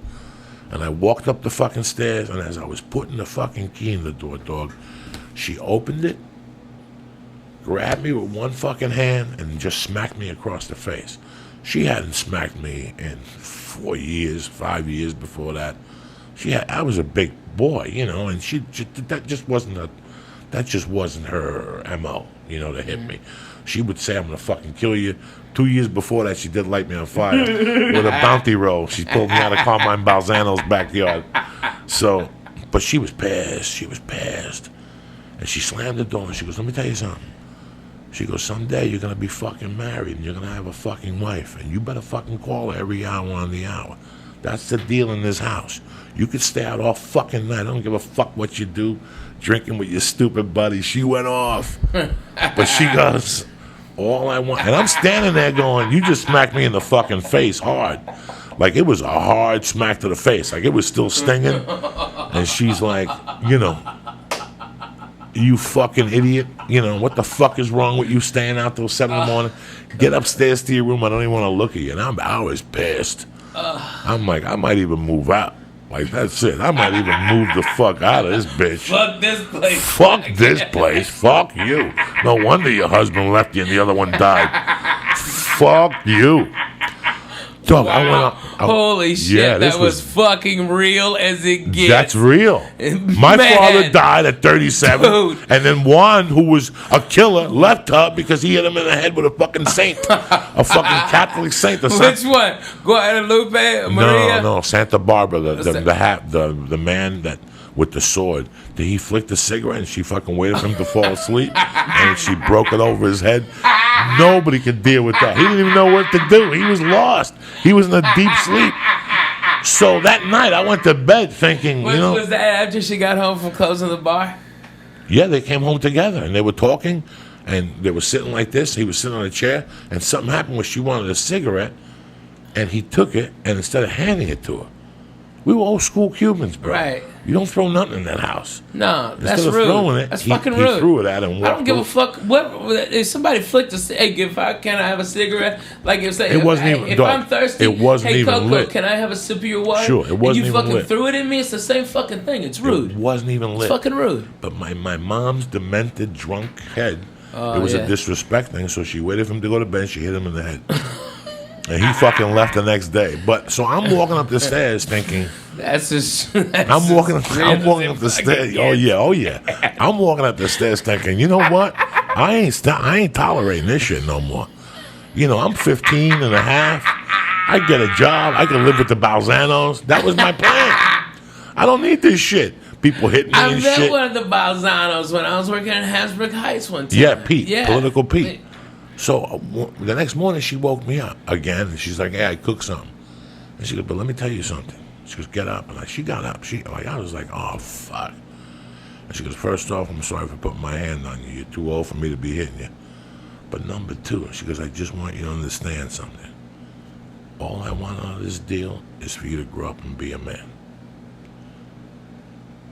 That's it. I don't give a fuck how you do it. I want you to grow up to be a man, okay? When you tell somebody you're going to call them, you call them." And she kissed me in the cheek and she walked out. And I didn't think much of it. I just sat there and I was like, you know what, whatever. A man, what the fuck is I am a fucking man. I was just sucking titties behind the high school last night. I'm a man. I'm a fucking man. I worked last summer. I made $75 a day, in my head. And the morning, whatever. So 10 days later, when I found her dead on the floor, the first thought was like, she's never going to find that I got left back. But the second thought was, this is what she was saying. She gave me a heads up. That's all she wanted out of this, for me to be a man. Whatever I knew in her world what that meant. But I just wanted to celebrate that. I know that she liked churches. Yeah. My mom loved going to fucking there was a church down the block from St. Patrick's Cathedral. This is in the 70s and 60s. And every year on February 26th, my mom would give the guy 100 and bring him a bottle of Chivas and whatever, flowers, and they would set the casket up like a faith casket, and my mom would do a fucking thing for my dad. And she used to say, I love her. We used to go to churches just to fucking look at churches. Even though she was demented, beautiful. She would go to churches. Then beautiful. in the fifth grade, I was 10. That's 1973. In that year, something happened. The New York Mets went to the playoffs, the NLCS playoffs against, look it up, Lisa, against the Cincinnati Reds. What am I looking up? Look up the New York Mets against the Cincinnati Reds, 1973. Oh, poor Mets. This is how the Royals whipped the shit out of them. they beat them with 17 picks, and they did it right there. And fucking, who's that black guy? Spike Lee took his hat back off. Oh, okay, Jerry Seinfeld was boo-hooing back to his $1 billion. Okay, all right. So what and the does it little say? team from nowhere. Fucking no money Royals. I'm so proud of them. God bless them. It's an American dream. It really is. It's a fucking American dream. Good for them. Whipped them to death. At their house. What year was it? 73? 1973. New York Mets and the Cincinnati Reds. Tremendous. October 6th to 10th. And New York won the series 3-2. But they lost to the A's. Right. Pete Rose beat the fuck out of Bud Harrelson at second base. It was tremendous. when he was but that year, sliding in. But that year, my mom, when I made my first communion. You were talking about Catholic religion. So what Lee did you? So you went to Jewish instruction when you were growing up? Yeah. Sort of, kind of. What days? It's Saturdays. No. It was Wednesdays a lot. Wednesdays and Sundays sometimes. Hey, did you have the little No. things? Oh, thank I God. was not that. That would have been. That would have been a Lee, you should let miserable them grow fucking now. experience. You should eat some pot cookies and say fuck it. Just fuck with people's head. Lee, if you did that, you know I what, have Lee? no idea how to grow those. Yes, you do. How do you grow those? You just let it. Yeah, just let it fucking What grow. am I supposed to do pre? Who gives a fuck? You I'm know, gonna look like an asshole. So you- Hey, no, listen, like you know- it'd be mutton chops. listen, you know Everybody think you're a hipster faggot. You're not a- It'd be you- great. you're not a model no more. What do you give a fuck what they think? You got a girlfriend? Get you some Yeah, mutton get chops. a little hat and get a mutton Lee, chop. Lee, We clear can get this you some deck extra dough from a so you can eat sponsor. pussy and it doesn't chap Yeah, we'll their get you some legs. Jew wax and you get some money on a sponsor. Oh yeah, man. Lee's Jew wax. Yeah, for the- and get you one of them mustaches too. It Moose. makes you look like one of them fucking evil villains. Like you got a bitch tied up on a train track. That's what you need, Lee. That would be the look. Fuck yeah! Come on, Lee. You gotta do that. Come on, you got that stash, There's no way that's my look. dude. That's your look. That's your look. And then shave your head, and you'll be a circus strongman. Okay, that's what you'll be. Look, You'll let be me tell you sideshow strongman. You'll be. So I'm sorry, it's just cracking me my up. fucking mom. That hash was I fantastic. used to go to this fucking Sacred Heart School for boys, and how they did, they did was you had to line up 8th grade, 7th grade, 6th grade. So to go to church, there was this bell, and you had to ring the bell. So Sister Anna would go, all right, 8th grade, and she'd ring the bell, and you go in. Well, my mom used to eyeball that bell because it was made from copper and it had a wooden handle. And the Cuban big saint in Cuba, which is October 6th, like I let it go with it. You're supposed to have a copper bell, and if you want money, you have to ring that bell. So my mom one day on the way home, she's like, just get close to me. My mom shoplifted the fucking bell from the church, and she would take it to the Met games and ring that fucking bell. So in the back of her mind, that bell was everything. Yeah. That bell was bringing her luck. Every time I'd see her, she'd give me a kiss and go, "You're a genius. That church is bringing me good luck with the fucking bell. The Mets keep winning." What you stole from the church The is one- bringing me the Lord. That's amazing. So every time the Mets would play at home, she'd bring the bell, and if she went to a Met game, she'd take the bell and put it in her purse, and she'd ring the bell at the Met game. This is true fucking story. This is how crazy. This is where I came from. Oh man. I know you don't have all this time, but have you thought about like trying to go back to 1973 Met game like video and seeing if you can hear the bell? That'd be Holy crazy. shit! You're a You're genius. blowing my fucking You're mind. blowing my fuck. I couldn't. Dude. No. I couldn't do it. You would hear it too. You would hear it going Rusty Staub. She would throw chicken wings when he'd run back. She hated Rusty Staub, so she was on his side of it. No me ponga palao ese compa. Yeah, I mean, she I hated only him. know some of what She you hated just said, him. and it still She- made me fucking She laugh. hated him to the point. Those where Rosetta she would- Stones are hard. I'm not tell good at she'd it. tell me to the point, like the usher would go, Denora, where do you want to sit? You know, do you want to sit in right field? And I think where did Rusty Staub play? 73 Mets. Was it 73? Wherever Rusty Staub. They had a horrible, I think it was Rusty Staub and George Theodore or something. Chicken wings, Daddy. The motherfucker. Oh, my mom used to get always so had pissed. to hit the cutoff. He was a right fielder. Yeah, he always had to hit So- the cutoff. That was the So story when on the that guy would, when the, my, dog, And so she's dog, still I'm doing getting chicken goosebumps wings right now. Oh my god, that's So the best. Here's the deal. New York The fans. guy would go, Denora, I got side on right field only. So he would have to run past her. He would have to run past her. If she would sit there and he ran past her, she would lose her mind. She would go ballistic. All 8 times he'd run, oh yeah, Ruti, hijo de puta. She'd fucking yell at him in Spanish. And then if she was close enough, she'd throw chicken wings at him. Oh yeah, hijo de puta. So when the guy would ask her, where do you want to sit? And he'd say, like, where do you want to sit? My mom would go, oye, no me ponga para ese lado, compadre. Porque el tipo ese, I don't like that fucking dude. So she would sit on the other side. Who was the left fielder? Let's see. Oh god. Oh god. Oh, thank God you're giving me a break. Oh god. Oh, Plus, my- they had Wayne Garrett on third, so she was in love with Wayne Garrett. If Wayne Garrett took his dick out, my mom would jump the fence and suck his dick and Tom Seaver at the same time. Okay. Your mom's got heart. Give me the team. Let's see. Hold on. By the way, this Friday I'll be at the Club Nokia here in Los Angeles. If you're a church member, please come in. I'd love you. I'd love to see you live. I'm going to do about 2 hours and blow your fucking minds. Come on, baby. What's the team? Who was the left fielder then, and who was the fucking third baseman? All right. You wanted the left fielder or Cleon Jones? Cleon Jones, and who was the third baseman? Jones. Wayne Garrett. Yep. Bad motherfucker, dog.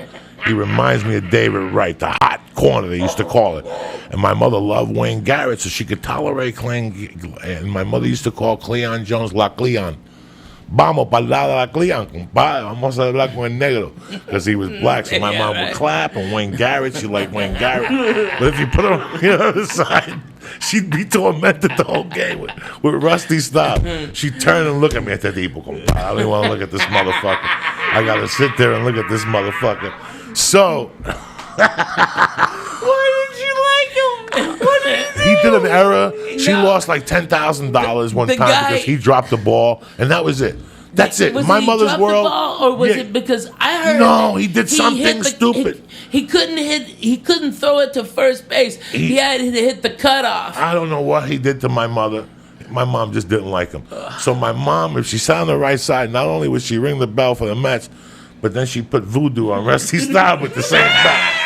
Right, so that year, Lighting a candle for bro, him or something? listen to me. Like The a red fucking candle? Mets beat the Reds, right?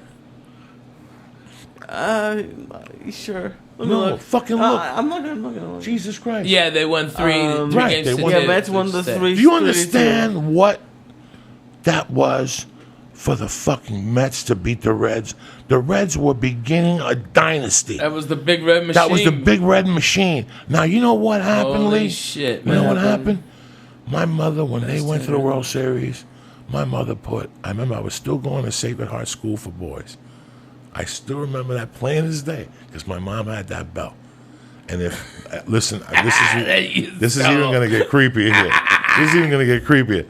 Not only do the school, you go in on Sundays and you come home on Thursdays.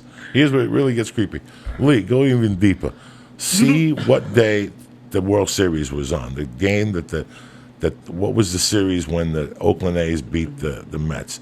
1973 World Series. 1972 World Series. Look at the day they clinched. So this is really going to knock you motherfuckers out. Okay. Oh my god. See if it was a Sunday. The day they won that game, the Oakland A's beat the Mets, Game 6 was on a Sunday. Was it 6 games? 7 games. Okay.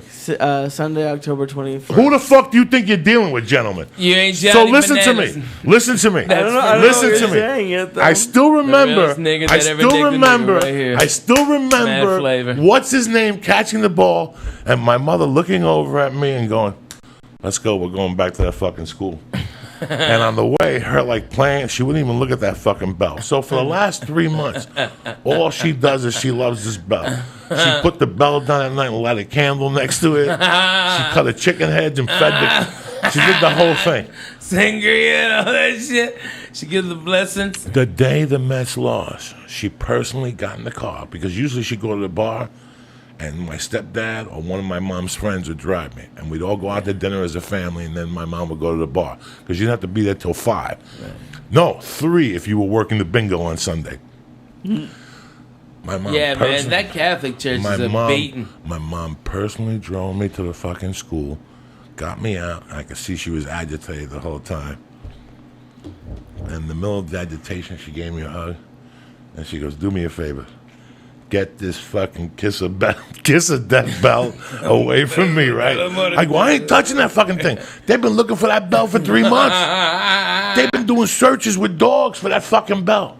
Oh my god. And I go, "You put the fucking bell back. You robbed it." Here we are in front of the church. The nuns are 10 How feet. old are you? 10! I'm fucking 10, and my mom's telling me, "Go put this." I don't ever want to see that fucking bell again. Oh, you're I don't in want to see that. trouble. I don't want to see that bell, and I don't want to see Rusty Staub. As long as I live, I swear to God, I don't know what I hit. My mom used to get superstitious against certain things. Okay, so now the bell had carried her throughout the whole baseball. Not only that, the bell helped the Mets beat the Cincinnati Reds, which at that time were royalty. Yeah. They were Okay? amazing. Now, because they lost in Game 6 or in Game 7, the bell was bad luck. She didn't want it in the fucking house. Take this fucking bell out of here. Like I said, she personally drove... How much you think she lost on that bet? Because you know she bet the shit out of the match. 50,000. Jesus. I'd hate that motherfucker, too. My mother... I'd burn that bell. My mother had a gambling problem. What women today think with those slot machines... That ain't my mom nothing, made you look like a fucking... My mom was a betting baseball. All sports? No, just baseball. Baseball and horses. And the horses will kill you. It's every day. You can't do anything every day in life. She lost everything because of her baseball betting. Everything. And her teams for betting baseball were the Red Sox. At that time. And they were hot then. Those are one that were great. So this whole last week was really... I watched the fucking Met games. I watched them. Did I cheer for them? I got to tell you something. I was cheering for them up to when they went to Shea Stadium the first night. And when I saw them singing, Ring Me a Song, You're a Shadow Man, whatever, that Billy Joel thing, that was it for me. I was disgusted. I have never been that... That's not the New York I left. They were all hugging each other, and they were singing, Sing me a song, you're a piano man. And Billy Joel was in the top acting like a jerk off. That stuff drives me crazy, dog. That's a baseball field. You're supposed to go there and throw things and ring bells and yell obscenities and shit. They've created it into something else. That's what pissed me off about those. That's why I got so mad. I'm like, so you sang for 2 nights. Also, when they're getting beat up in Shea. No, that's why I kept tweeting last night. Didn't you see what I was tweeting last night? Yeah. Where's fucking Billy Joel? Get him singing. That's the night they won. The night that he fucking sang that song. Now they're losing. Where's Billy fucking Joel when you need him? Where the fuck is that cocksucker? Go fuck yourself, Billy Joel. That's what I was pissed off yesterday. Nah, Kansas City, let me tell you what Kansas City played. Kansas City played what my man Brad Pitt was trying to sell, Moneyball. Moneyball is, and you know why? Did you watch the series? Fuck yeah, Fucko didn't watch it, and I was disgusted with him. Are you serious? Did you watch that piece of shit Monday night game? Did you watch that fucking football game? That was hot garbage. What were you watching?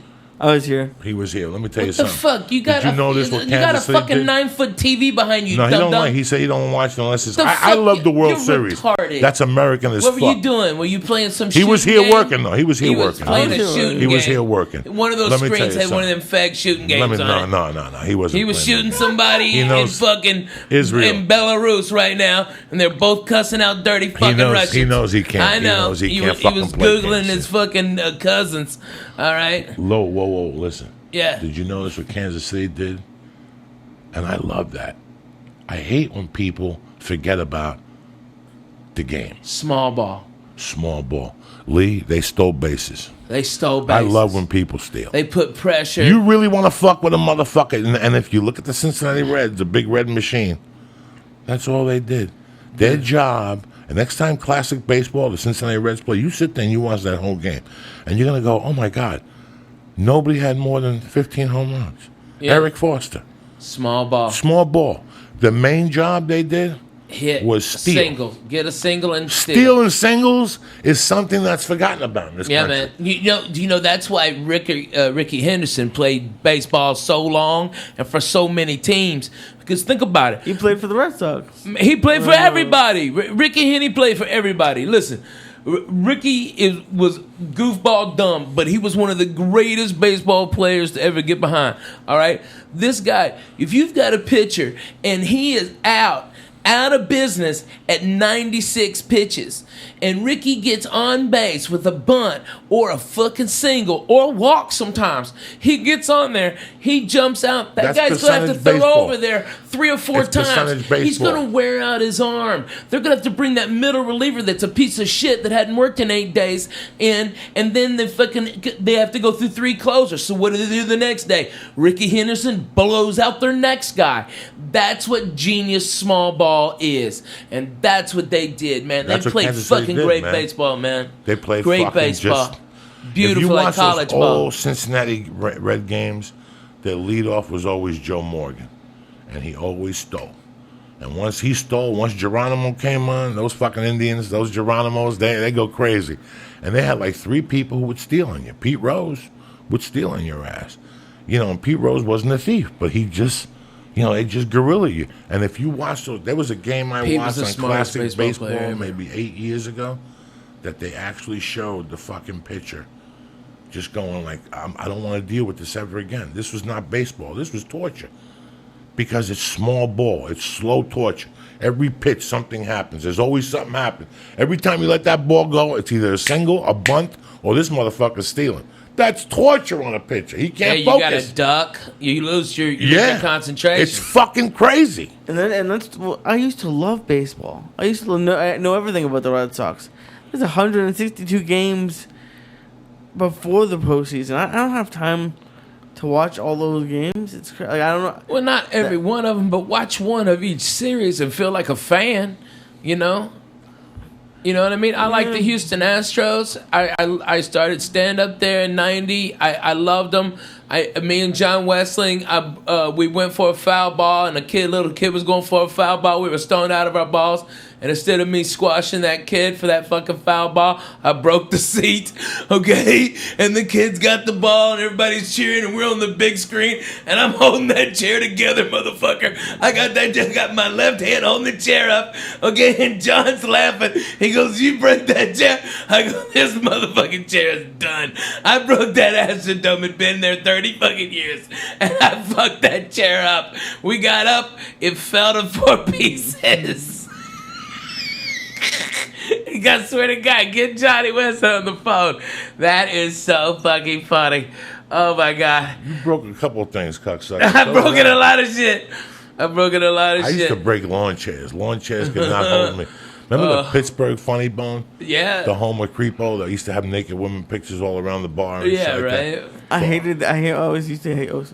Go ahead, I hate lawn chairs, dog. Yeah, the chair you have on your balcony. I never knew why you had that goddamn chair there. I broke one and you broke one. Well, I was like pushing the jar and then you came and just tormented it. Well, for a fat guy, those are the worst chairs. Dog, remember when you shot the pilot for VH1? Didn't I break a chair? Yes.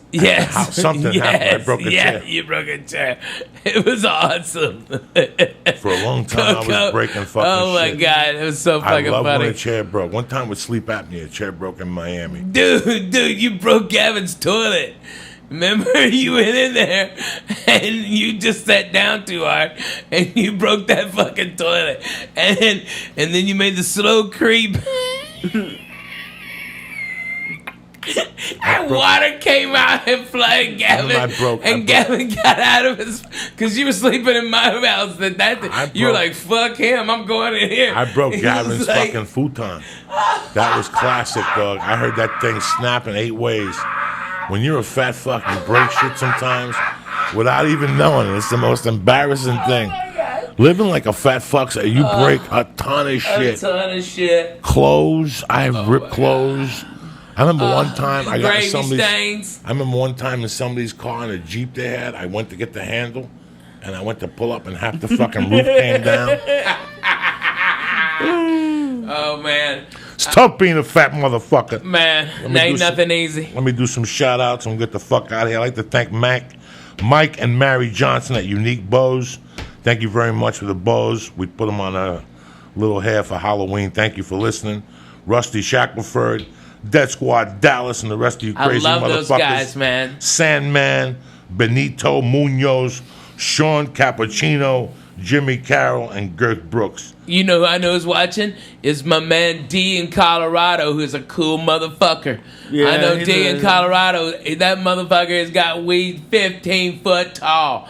15. Oh, yeah. I know D. The biggest ass bud. He's a good dude. Dude, he's a great guy, man. That guy's cut from rare. I just talked to him on Twitter a couple days ago. He's a good dude. Yeah, he's a good dude, man. He's a good dude. I like that guy. You have to do that. What's up with you, Tarzan? We're going to kettlebells tomorrow? Hell yeah. You staying for jiu-jitsu? We're going to bust it. We're going. What the fuck? Sounds going to kill us. Let's do it. Let's fucking go. I got shit on. I got to take headshots on Wednesday. Stupid shit. Yeah, I'm going in and out. All right, you fuckers won't get real. Okay, we're 3 fat guys. You're gonna talk about workout sessions now. We're talking about fucking assholes. Breaking beds. That's why. I just thought about it. I'm like, I buy a better bed, motherfucker. That's what I did. Fuck it. Fuck breaking them. Buy the best. Bro, he wants me to flip over my back. I can't do it. I've never in my life been able to do it. He's like, "Oh, just do it." I'm like, "Can't. It's never gonna happen." Who gives a fuck? You go there and you do the best you can. Don't worry about doing nothing. Oh, you can't do something. my you can't God. do something. No, I know. I'm just saying he Okay, has a tough I can't opener. believe I can join this conversation, but I can actually and be relevant. Holy shit. Okay, I've been trying to limber up and like, because traveling so much, it hurts. And so my doctor, as part of, I broke my wrist, has said, as part of my physical therapy, go to yoga, okay? So I'm having this one-on-one with this yoga instructor, okay? All right, and I'm going down, and I got my legs spread as far as I can, and the fucking yoga mat split in the middle. And my balls hit the fucking floor, and I almost passed the fuck out. My fucking thighs have been killing me for 3 weeks. Dude, I swear to God, I did the full splits like I was trying to block a goal. It was the worst. Oh, you ripped your... Oh my God, dude. I think I ripped my groin muscles. All this shit. I ripped that yoga mat right down the fucking middle, Coco. You're the first person I've said that to, because it's so embarrassing. But those fuckers will rip if you get fucking 450 splitting it. Oh, Jack, I busted my ass. I couldn't. It took me so long to be able to get up. I didn't even know what to do. The instructor just pushed me back on my back, and it eased up. And oh my God! But one of the worst things that ever happened to me was when I drowned at the YMCA that time. That's the title of your book. That's the title of your book. Oh my God! As a fat guy, that was never more embarrassed in my fucking life, man. I've done some fucked up shit as a fat guy. And I don't, you get embarrassed about being fat. You can't fat shame me. But the time I almost drowned at the Wiley fucked me up. I didn't say nothing for like 2 months. I didn't say nothing. I just snorted coke and tried to hide it and shit. That was embarrassing, though. I was just starting to lose weight. Things were going great for me. I lost like 8 pounds. I was still snorting blow. I was doing big blow. And I fucking got up one morning and Terry went to work and I overslept. And I said, fuck it, I gotta swim. And I went over to the Y and the Y is packed. I used to go to the Fat Man pool. It's this little Russian pool, right? It was like 4 feet, but it was 96 degrees. So it's like a therapeutic pool. And I would walk around, and then if there was nobody in there, I would do laps. And then it's short laps, and nobody would see you. If you go to the big pool, Lee, there's kids, and people see you, and there's lifeguards. I was still too embarrassed. I'm not going to be a fat guy who wears a T-shirt in the pool. No. But I am. I'm a hot mess. You don't want to see so me. I said, fuck it. I keep all this here. I'm going to fucking, I'm going to go in there display. without a T-shirt. Lee, I was 400 pounds. There was fat everywhere, Lee. And I'd sit in the sauna, and I'd make believe like I was losing weight in the sauna. Then I'd go in the steam bath. Then I'd jump in the pool. And I'd do this every morning at 5 a.m. I did this to start off, but I was still snorting blow. So in my mind, if I ate sushi and I went to the steam room, I would sweat the cocaine out. I wasn't a fiend no more. So now it's 2 in the afternoon, Lee. I go across the street to the Y. I'm still a little hungover on the blow. And the fucking steam pool is packed with kids jumping up and down. And I'm like, I can't do my fucking laps. But the adult pool, the lap pool, was wide open. Oh, shit. I go, fuck this. I swam when I lived in Boulder. I've been swimming for 3 weeks. I'm ready for the big fucking pool. Why am I swimming with these fucking fat fucks for? I went over there, I put my name on the blackboard, guys. I put my goggles in. And on the deep end, I jumped. Just the cold water hitting me, bro. It just shocked my body. Just shocked my fat little body. And then I'm trying to swim. I'm swimming. And I'm putting everything I can. I'm turning my head. I'm remembering my form. And I look up, Lee, and I haven't even moved like 5 feet. I'm fucking sideways. But by this time, I'm out of air. Like I was smoking 2 or 3 packs of cigarettes a day. I'm dying. I'm 10 feet out, but I can't swim back. And my feet can't take it. So I'm just holding on to the rope.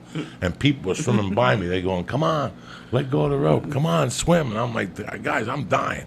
I'm trying to get the shortest distance was this way. If I swam vertically to the fucking wall, I'd never make it. So I had to swim this way. So I pulled myself like Spider-Man throughout the ropes. And I get to the wall, and I'm huffing and puffing, guys. I mean, guys, I was fucked up. Seriously. That's when I realized this has to end. And I'm holding on to this, and I can't kick no more. And I'm out of oxygen, and I'm holding on. And I got my fucking chin on the thing, just holding me. And some kids are like, Mister, are you okay? And I'm like, no, I'm not okay. Help me. And they're like, come on, pull him out. And all these little kids get together, these little Mexican kids, and they're trying to pull me out, and they can't pull me out. They're like, 1, 2, 3, pull. And they're pulling. I'm like, and I'm turning purple, Lee. I mean, Lee, I'm not breathing. I don't even know about breathing through my nose. I'm starting to panic. People are starting to circle and look around, and these little kids can't pull me out. They're like, fuck it, ring the buzzer. And they ring this buzzer. And it's going, wah, wah, wah. And all of a sudden this chick gets on the thing, and she turns this thing around, and they're actually going to make me, listen to this, they couldn't get me out. So they were going to fucking drop a hoist into the pool, and they wanted me to swim into it, and then they were going to pull me out like a fucking whale, like orca. And by this time, there's 50 people watching me. You have any idea, Lee, how embarrassing that is? I got tits, they're by my stomach. Lee, I'm purple. And they're like, swim to the middle. That must have sucked. Get to the middle, and go in, and we'll drop the hoist. And the hoist will pull you out, and then we'll bring you to the side. Lee, by that point, I'm so fucking embarrassed. And now, out of the corner of my eye, I see ambulance tech workers running in with a fucking mattress like I got shot in Vietnam. And something made me put my fat little foot over. I just went, and my fat foot got over, dog. Oh, my God. That thigh must have weighed 1,000 pounds. And I fucking pulled myself up, and I rolled down like orca. I just rolled down to the pool. I got up, and I got up right in time. As I went through the fucking door, the 3 ambulance workers were running in. They're like, where is he? Like, that's him. And I just walked right past him, dog. Because rule number 1, don't stop and don't sign nothing. You don't need to get checked out. Mind your business. You're fine. You know, as long as you get to your car. I gotta be honest with you. I think there's a thing called secondary drowning. Look it up, Lee. It happens. You just take a little bit of a little bit of water in your nose, and it gets down your actual windpipe, and it can be a very small amount. You don't have to have this deep lung thing. It's a secondary drowning. Look it up, Lee. Explain it. I believe that's what it is. That's what I thought you had, because I swim all the time, man. You know, we belong to that tennis club. I keep on inviting you to come up there like regular white people, and let's have a goddamn party, okay? You're in town 8 days a fucking year. I'm calling that out. Let's go, when? Okay? Tomorrow? I can't go tomorrow. I can't go tomorrow. What the fuck? All right, then. Next summer. No, Remind not me next summer. Stop. Come on. We You're got a the man whole of- holidays. You're a fucking We got the man. holidays coming. I'm You gonna gonna be here smoke for turkey. Thanksgiving? I'm trying. I got okay. If you could TMZ me, all right. Trust me, I got problems. Okay. We all got fucking problems. Yeah, I'm fucking Jay-Z over here. But I got 100. All right. We got a problem. We all got problems. Word of that.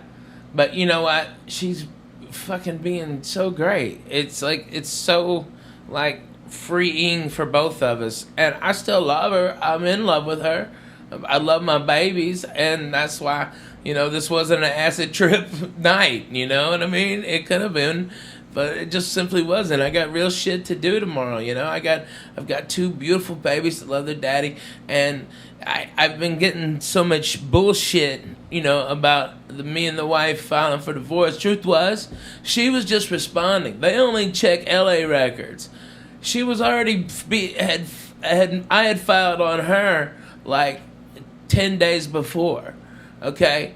And so there was going to be this big jurisdictional battle, and then my lawyer in Tennessee goes, you know, you're going to spend about $150,000 just fighting over what state we're going to have the divorce in, okay? Not counting my money, all right? I was supposed to write a retainer tomorrow if she wanted to go to war for like $50,000, okay? It's retarded, all right? And we're just being cool. It's like, my babies, I always want them supported.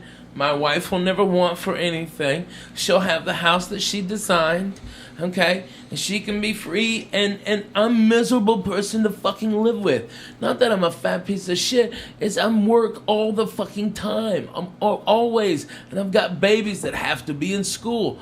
But since this shit broke on the internet, man, they had people taking pictures of my kids, man. It's like, motherfucker, I'm the guy. You know what I mean? It's like I'm the guy behind the microphone. You know, those are my babies. And they're just being fucking dicks. You know, I couldn't even go hardly trick-or-treating with them. With people all fucking up in my business who I never even knew. I wanted to slap so many motherfuckers. I couldn't take it. I just sat down. Because everybody knows my fucking business. But they also know my babies. And they go, yeah, their parents, you know. And everybody up there is either swinging, fucking divorced, fucking somebody else, or doing coke. You know, there ain't no innocent ones over there, but they're throwing stones. But man, they're coming after. Let me ask you a question. Yeah. So, you told me a story that was fucking hysterical, and I didn't understand it. Because you're a funny fucking dude. Whatever's going on in your life right now, Ralphie, with your children, the people from the church, we love you. And I know. We got your back. We want you to know one thing. Divorce ain't easy. There's two ways you could do this. You want to do this with shotguns and Jews? No. Or you want to do this with, and that's the way you got to do it because you have a exactly. career. Yeah. And you want I love peace her of still. mind. You want peace of mind. I'm in love with her. Listen, man, sometimes people try. I'm thinking about this Right. Rosalind. I didn't know. I don't know anything. Guys, I don't know anything. I just found out that these people broke up and she's dating a new dude. Who? When does this happen?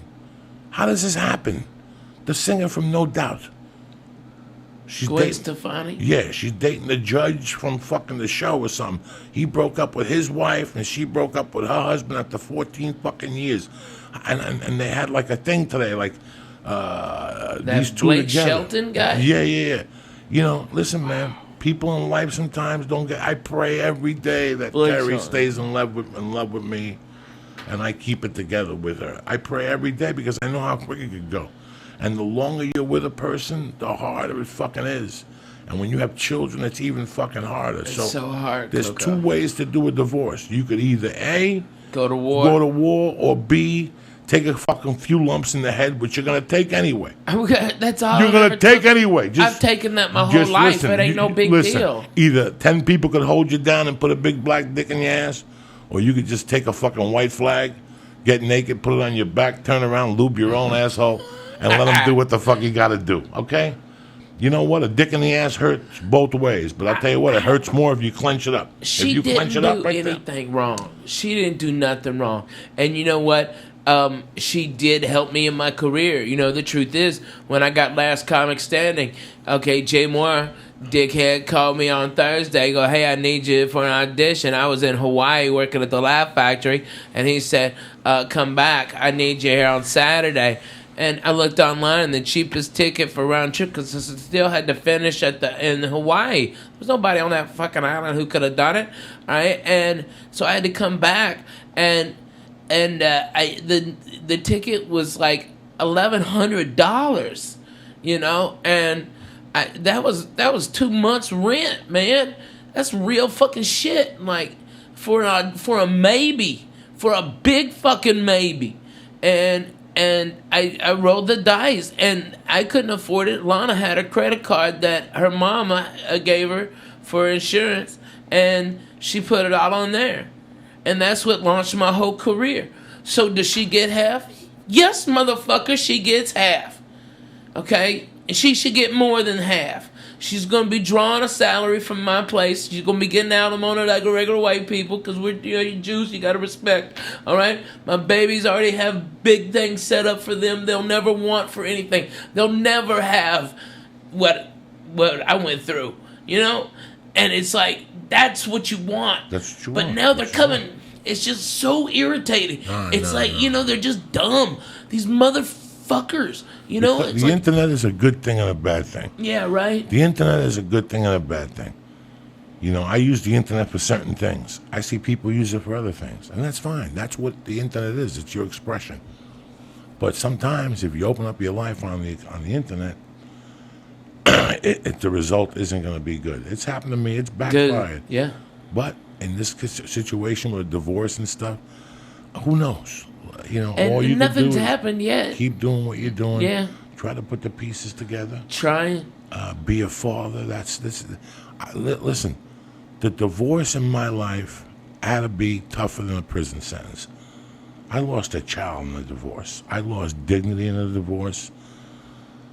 And till this day, I have animosity. I know that I'm like Michael Douglas in what's the movie when he just snapped on the 405? Walking tall, standing tall, when he started shooting people. Yeah. Last straw. When I saw that movie really scared me. Why? You ever see that movie? Where he goes nuts on the 405? Yeah, and he's lost his job. And the drug dealer goes to mug him, and all of a sudden he shoots him, and he goes, "You want my briefcase?" He's pretty funny in that. Yeah. And now Duval is looking for him. It's a cliche type movie, but I always saw that happening to me with my ex-wife. That's how bad of a divorce it was. I forgave my stepfather. Till this day, I talk to old school Cubans, and they always say, "Fuck him, he never gave you what was coming to you."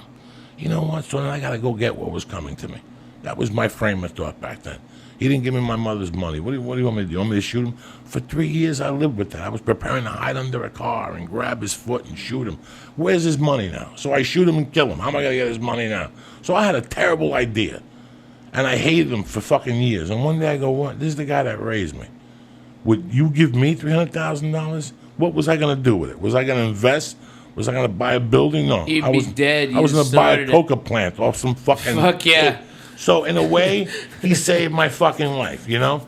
So I forgave him over the years. And I forgave him. That was it. When he died, I didn't go to the funeral. I sent flowers, and I went to see his wife, and then she died. But I let it go. I let it go.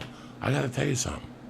I had Yeah, such a I bad don't have any divorce. anger. I have right only now you don't. love. No, I know. I don't Listen, care. right now, I've I already seen all understand. the numbers. I I just love my babies. I have to get another place here, and I hate it out here. Listen, has nothing to do with numbers. Okay, there's levels of a divorce. When she walked out of the house, she goes, "Listen, I'm just going to be a mile up the road. You come over anytime you want. Let me just get some space." And I was cool with that. I'm like looking at it going, "This is a dream come true. I could work on comedy." I wanted to be a fucking comedian. I just got out of prison. I was doing the working stiff stuff, and I go, "Fuck it. I want to do fucking comedy." And all of a sudden, it went from one thing to another. I hope it doesn't go there for you. I hope you handle it No. maturely. I love my babies. I love my wife. I hope that the attorneys don't get a hold of this They're and not. turn it into something else. They're not. I hope that, because that's what happened with me. Yeah. Once attorneys get in legal, and once the fine print, there's a fine print. Yeah. And once that fine print comes out, Syatt, there ain't no coming back. And that fine print has to exist. It has to exist. The law says it has to exist. And sometimes that hurts, you know. So, you know, you have our love, you have my love always. I know. I call you every day. I hang up. I know. I send you videos of a little Spanish guy showing his You dick. gotta knock it out You with know, that, man. I'm the real deal. It's like I'm the real God deal. damn I've it. been through a divorce. I've been through a separation. Guys, it is brutal. I always advise people, if you keep it together, keep it together. Well, no, I disagree. But if there's no love, there's no love. No, if no, there's no. love, there's no love. You have love. No, So there's we something still both there. have so much love for Right. each other, but it's like, here's the real deal, okay? I have really fucking bad PTSD, and now I'm properly medicated by probably the best. He's the head of psychiatry at Vanderbilt. He's fucking amazing. He's got me chemically dialed in. I sleep 8 hours. I'm up. I don't take naps. I walk. I feel great. He's done it all. He's fucking amazing. All right? But before I got properly medicated, I was a fucking nut and a complete asshole. Okay? You know what you do after 2 When years you of showed up at my denying? house with the Elvis glasses, you started to worry me that day. What question did you have over that? No, it's not a question, but it was just my parents got divorced when I was in high school, and I actually had wished they got divorced earlier. Like they had said, like we stayed together because of the kids. Even I back know you then, love your wife. even back then, I thought she loves you it would too. be better just to have like You're just a tough dude. This is you know. I was listen, dumb. man. I was Ralphie, dumb, but I feel great now. let's get some. I got a lot of redemption. Let's get something on the air. Last Comic Standing is a great show, and it shows a lot of comics to the country and a lot of vice versa. I don't even know what the fuck I'm saying. When Ralphie was on Last Comic Standing, he was already a brilliant headliner. Ralphie was already headlining. People were paying tickets to go see him. I mean, this just accelerated the program where now these kids become somebody. Ralphie May was already somebody. You follow me? Ralphie May Right. was already somebody. It went from one thing to one thing, Ralphie. I judged it. I was there. I was there when you were, cooking for us with no money, and all of a sudden, next thing you know, we're sitting on Wilshire Boulevard with a jar of weed in the living room, and people just sticking their hands in it, taking weed to go, and he knew it. He didn't give a fuck. Take it. That's what Sean That's Rouse what it's there. smoked the fucking whole thing. Yeah. I mean, every time he'd see me, give me $200 to do what you do. It's hard on a person, never mind on a marriage. Yeah. This has been a journey for you, and you've learned, and now I hope that you keep it together. I hope that Man, you I've find got a way so much more peace in my life. I've got so much less stress and less anxiety. I don't have nightmares every night. Now, you had the PTSD from Spellbinders when you fell? No. That's hilarious. You see the bottom of the hole. Get me out of here. That was 12K. Shut your mouth, cocksucker. That was a good angle. All right. I broke my fucking ball, but hey, I fucking got 12K out of it. Word to the mother. No, it's when I had bilateral double pneumonia and a pulmonary embolism, and I had to stay awake for 9 days because if I couldn't help my lungs expand, I would die. And I had the blood clot was so big that because I had pneumonia and I'd broken 2 ribs from coughing, and that's what caused the blood clot to go right. It was right here, and they said that a radiologist was going to come in at 7 a.m. and enter this vein and go into that and find it right there by the lung. And he goes, "You have to be awake. We can't give you any anesthesia, and it's inside you. It fucking hurts in there, man." All right, and that they're gonna. You got a 5% chance of living. Okay, if it blows the clot out, okay, you fucking live, and if not, you'll bleed out in your brain. You'll have a stroke. Good luck. Hey, sleep tight. Boom, motherfucker. I was fucked up, Jack. That fucking snap.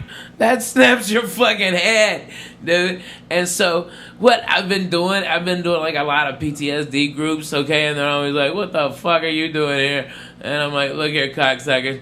I'm just as fucked up as you are, and let's get to the real deal. Let's talk about some shit." Oh, like you even know about I mean, you know how many times I've gone overseas for the fucking military? Like 19. I'm in a 44 forward operating bases in multiple war zones. Okay, by the way, Afghanistan this time of year is fucking beautiful. All the Taliban's turbans change colors.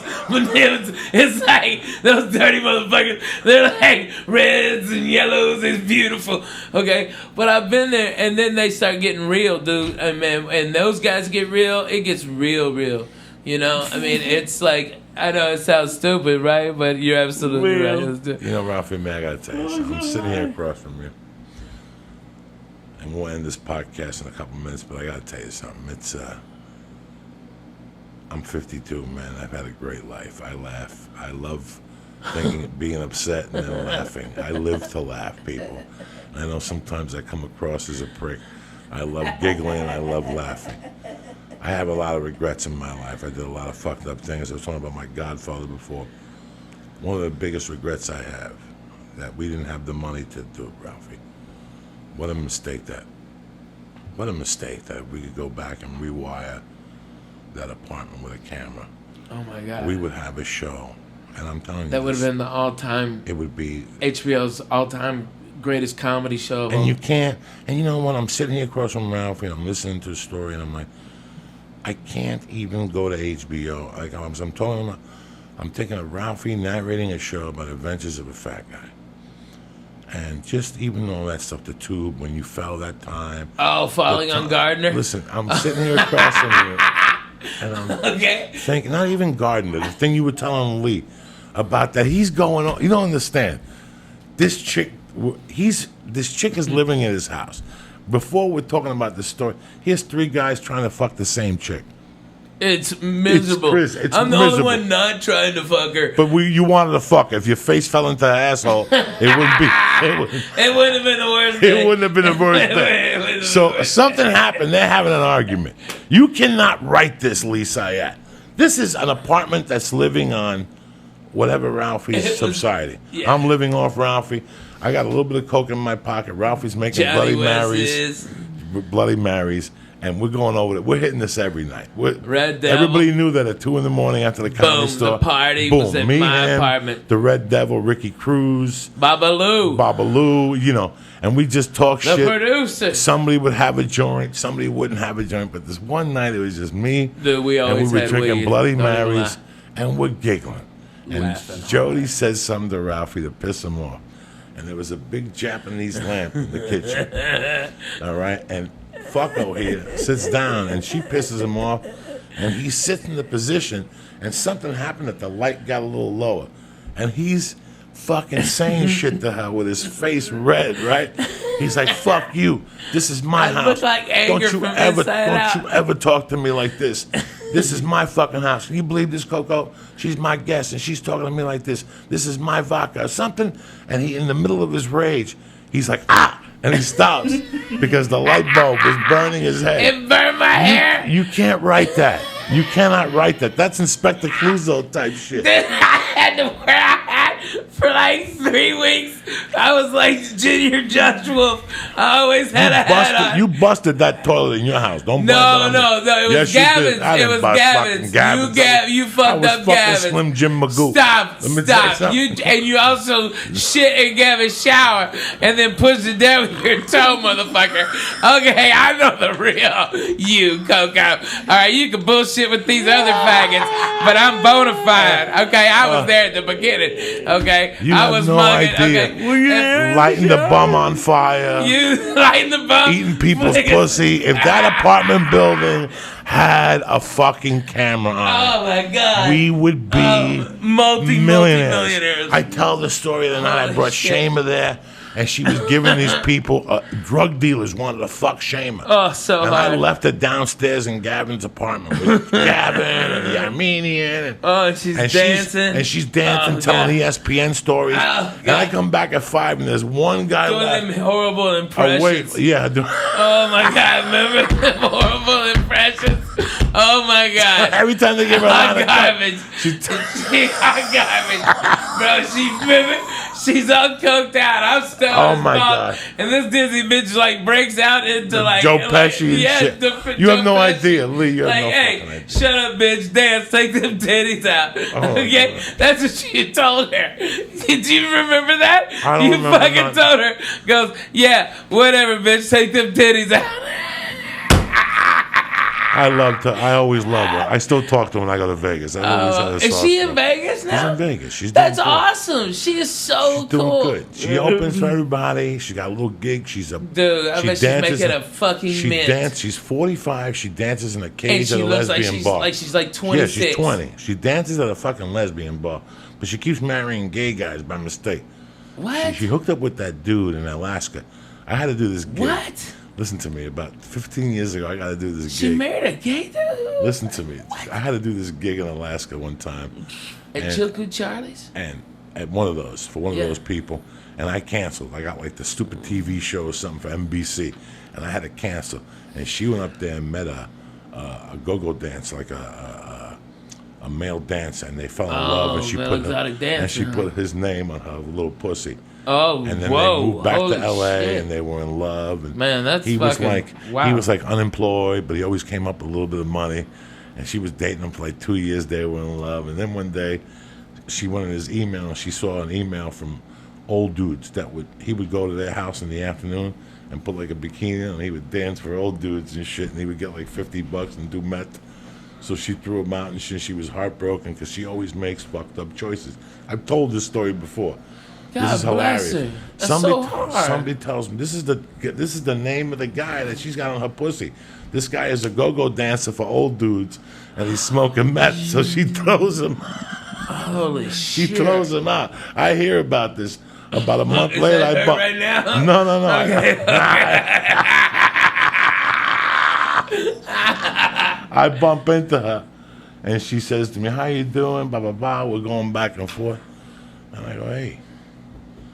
And I knew I don't know what the guy's name was, but you know me. I go, "So how's Mark doing?" And she gets kind of sad. She goes, "I'm not with Mark anymore." That's a shame. I go, "Listen, I know this old dude."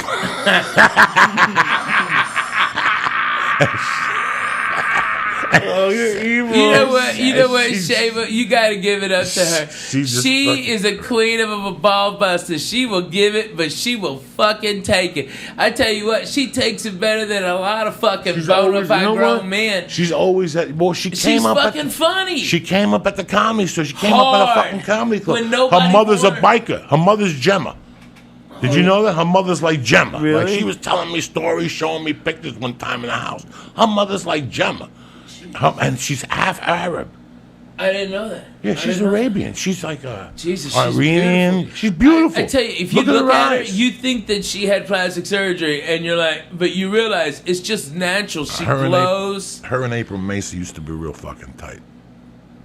Two pieces of ass hanging out together. This is 12, Holy 15 years smokes. ago. They're going doing these dirty shows all over the place, and they start doing Armed Forces show. They got a My Face. What was before Twitter and MySpace. They got a MySpace page together, and they would do all these dirty rooms, and they got Penthouse to pay them peanuts, but they had something going on in Vegas. They were really trying. And every time you'd see one, you'd see the other. And one day I see Shame, and I go, "What's going on? Where's your buddy?" She goes, "We don't talk no more." So in the back of my mind, I'm like, wow, it's two girls. They went for the same guy. It's some girl shit. About a month later, I find out they're on a trip back from the fucking... And Sarah Tiana verified it. They're on a plane on the way back, and all of a sudden the plane starts having engine trouble, and they're going to die. The plane's going to go down, and all of a sudden they go, "We're going to release the mask." And they released the mask, but only one came down. It was Seamus' mask. Fucking April Macy took it and held it down, started choking and breathing the fucking... Oh my God. That's deep. That's savagery comedy shit right there, Ralphie May. Oh man, Are you let still? me tell you, man. Are you still on the Netflix tour? Yes, Unruly. We've got the West Coast this whole month or the next 2 weeks, and then it's Lord's Day, it's Thanksgiving. You got to give back to Grace. All right, I'm hitting Eugene. My God, Santa Cruz, Fresno. Holy shit! Look how high homie Portland is over there. Portland. I don't know what I'm on, but man, this is great, Jack. No. Seattle. Look at the Flying Jew. Oh, he is fucking in Sumo land. Jesus Christ. Look at you. Oh my God. Dude, I'm telling you, Lee Syatt, get that mustache. Look at like him. them villains. Get that mustache. What's all the matter, twisted dog? up. You all right? Look like the fucking circus strongman. You should have seen your face a couple minutes ago. Hey, all the church members up in Canada. First time I'm coming to Vancouver, man. Come out and blow me go out, see him. man. That's the fucking town. That's please. a town, Jack. I heard a lot of great things Oh about shit! Vancouver. They're gonna carry you out to the bus like they did in Denver. Oh my God! Are you fucked up? Oh my God! No, that's it fucked up, dude. I had to go through Utah. Those cocksuckers. The cops searched me. Those motherfuckers asked me if I did cocaine. I'm like, the fact that I'm this fat and can talk to you proves I cannot do cocaine. I never done it. Okay. And then the guy asked me if I want some Quaaludes, my own Quaaludes, and I'm like, what the fuck year is this? 77? Yeah, I'd like. Yeah, can I buy Quaaludes from you? Well, give me 20 fucking grams of Triceratops horn, you dumb fuck. There's nothing there. You know what the official quote was? The one I gave him? Because I was fucked up. You know what I was fucked up on? cold medicine. I had a sinus infection because I had just come from a goddamn Disney cruise with my kids. Okay, and we flew to we were in the Bahamas, and I was on that fucking that boat of germs. Okay, and then I flew to Denver, so I went from 82 to 12. Okay, fuck me. All right, and I had all this shit in my head, and it was horrible. So I started off with like all the Dayquil stuffs. Okay, like fucking just like Dayquil, Theraflu Day. Okay, like every Mucinex Day, every day shit they had, and I dried up a little bit. I wouldn't have boogers coming out of my. Okay, all right, this is the real deal. Okay, all right. But I start shaking, nigga. I start shaking because I'm all fucked up on all that cold medicine. So, okay, Coco, I'm not gonna bullshit you. I got the NyQuil out. You know, I'm trying to smooth this ride out. You know, I'm trying to fucking mellow this train, and then I just take a big old swallow of fucking NyQuil. Right? It wasn't weed. I played NyQuil roulette and lost. Okay? And you know what my wife goes? She goes, why didn't you use the measuring cup? And I'm like, what the fuck are you talking about? Measuring cup. That's that cap on the top of the fucking NyQuil. It's a measuring cup. I've never fucking used that in my goddamn life. I had no idea. Okay, I just drank enough. You know, I go like it's like 2 shots. Fuck it. Tell me when you broke Christ's dollar. Hey, that was your fault. That was good ass fucking drugs you gave me. Alright? Okay. That was you and gravity, motherfucker. You own that. Okay, you're a dick. And I wasn't the only one. You fucked up some shit on getting out of there, too. Okay, so you can suck a dick. And by the way, we went to that Jack in the Box right behind his house because we were smelling all them fucking jalapeno poppers. Bullshit, fuck you. No, I didn't go to that Jack. I had to pull over. I couldn't stop laughing. I fucked up that dog. So what happened? Okay, all right.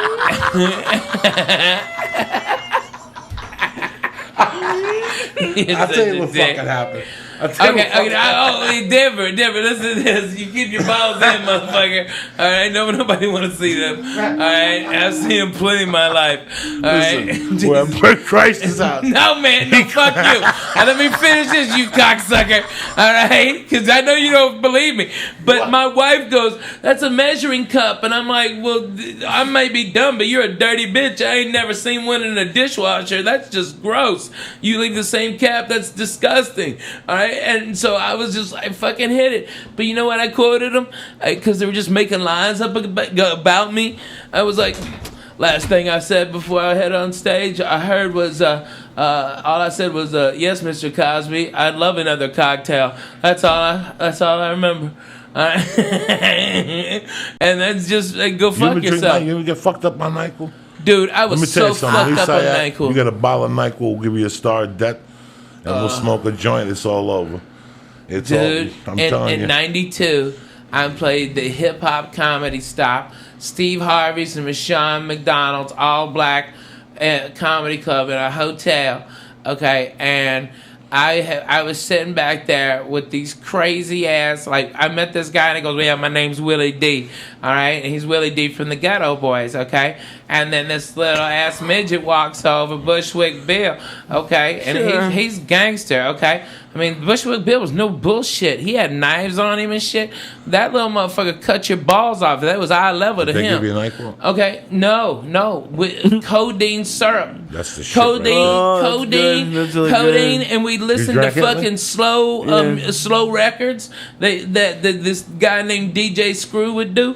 All right, but we drink that with 7-Up, okay, or Mountain Dew. Boom, they do a Mountain Dew so they wouldn't pass out, so they just drink that syrup. All right, and we was fucked up. How much would you pour in? Because I only, like, every time I get bronchitis, I'd get Dude, they poured a lot in mine, okay? Oh. They poured a lot, and they shitload, and a lot of them was putting that, what's that, the raspberry liqueur, like Chambord or something? Mm-hmm. They pour Chambord in it, too, so you'd have like grape soda with some Chambord and syrup. Okay, and all those fools were doing that. All of them. It was, and it was like, I didn't even know what hit me. Okay, because it tastes like Kool-Aid. And I was like, what? And they called me up on stage. And for whatever reason, it was the greatest set of the 4 years I've ever done comedy. And I you're relaxed. Yeah, but I was, I'd been smoking weed in the back with this little crazy midget passing it because it was so funny to look at a midget when you're on codeine and smoking weed, and like if the midget takes the joint out of your hand, but it looks so much infinitely bigger in his hand than it ever did in yours. It's crazy. Like what? Whoa. Okay, it's amazing, but. I came in and blew the place apart. Got a standing ovation, all right? But a comic came on stage who hated my fucking guts. That he was trying to be like the number one guy, and he had tried to do everything, and I blew the guy out of the fucking water. Steve Harvey told me I did. Okay, it was fucking unanimous, and he starts talking shit about me being fat, like making all these fat shit jokes, and the audience turns on the guy, and then out of nowhere you see this nickel 45 1911 45 caliber come up and goes, and his Bushwick Bill, and he goes, "Bring the fat white boy back. Shut the fuck up, nigger." All right, and he was about to shoot that man, okay? Because that's how gangster and fucked up this guy was. And they was like, okay, well, fuck it. Okay, Ralphie May. I had nothing fucking left. What the fuck? How can you follow what you just did? I had nothing at all. I'm like, man, I love those midgets, they've always got your back up to here. All right? And I got the fuck out. I was so scared. I'm like, he's already pulled a gun once. He's gonna shoot me for making a midget joke at him. But he loved it because he was all fucked up and falling over and shit. It was crazy, man. Midgets, when they pass out, they just kind of like, weeble wobbles, and then they go, okay? Because that big ass, okay? You never hung out with no midgets like this? Fuck no, they creep me the fuck out. Not me. I like them. They're good people. Let's read these sponsors and get the fuck out of here. Word to that. Great church, by the way. Thank you for having me, Coco. Midgets getting fucked up on call. I want to drink what black people are drinking now. I saw it on Drugs Inc. What is it? That shit they drink in Memphis and the South. What is it? It's like a liquid codeine and they mix it with Kool-Aid. Yeah, the syrup. Yeah, that's the exact same thing they were doing. It's just you mix codeine with a drink. No, what you do is it's cough syrup. It's cough syrup. And from I never got prescription. fucked up on that stuff. Well, I drank NyQuil as a kid. As a kid, I had discovered NyQuil when I was like 9. I remember they would help you fall asleep. Oh. So I liked it, but I didn't like the feeling in the morning. I've never chugged codeine, but it's great just to have it's like a joint. It's like a codeine joint. pills get I'm a dentist. Dude, I get so fucking, I can't eat that shit. My stomach goes. No, my fucking little pooper gets worn out. I can't shit and it's miserable. Fuck that. I don't do none of that shit no more, I man. had to drink some of that cough medicine and shit one night. Dude, you don't want slow to. records and shit. Oh man, that's what we used to do. Play slow Bring records. the horse in this motherfucker one time. Bring it back. Bring the horse in this motherfucker one time. Hey, Lee, put this song on. Okay, this is a great song. Hold on, we gotta get the fuck out of here. We'll put some right. songs when we get the fuck out of here. Word to that. Let's do this real quick. For 9,000 years, that's how long humans been making wine. That's also how long they've been confused about which wine to drink. Some people get a headache after they drink wine. I used to get a headache. One time I shoplifted a bottle of wine from Albertsons across from Hudson County Park, and I drank it with Diddy Quintero and Louis Castellino. I had a headache for 2 fucking days. But for many of us, it's the shopping part that causes a real headache. You got too many choices. You don't know what to do. People are coming over. They're serving chicken. They're serving lobster. And sometimes you go down there and wine's expensive. You went in there to buy a 20. Next thing you know, you're dropping 60, and you got no guarantee of what you're gonna buy. Right? Let me tell you something. It's overwhelming to pick out a good bottle of wine sometimes, especially for people who don't know it. Your own personal experience learning about wine and why haven't you bothered to learn about wine, that type of stuff. This is what we're gonna do. I joined a new wine club. It's called Club W. They changed the whole game. It's easy. You go to clubw.com and you answer 6 questions. The algorithm, whatever you say, algorithm creates a palette profile just for you. I don't know where the card is right now. It's pretty cool, man. If you ever seen anything like this, Club W is leading the grape to glass wine revolution.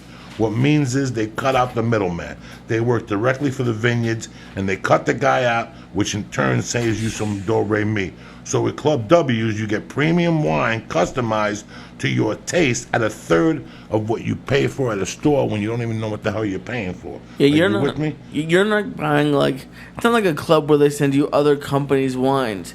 These are their wines. Like, you're not going to see these wines anywhere else. But the most interesting thing is going to their webpage. When you go to clubw.com, you go on their page and they have all these videos, informative videos, and they tell you what wines to drink. You take the test, and next thing you know, you're involved. Which, when you don't know about that, listen, man, I grew up in a bar. I don't know nothing about wine.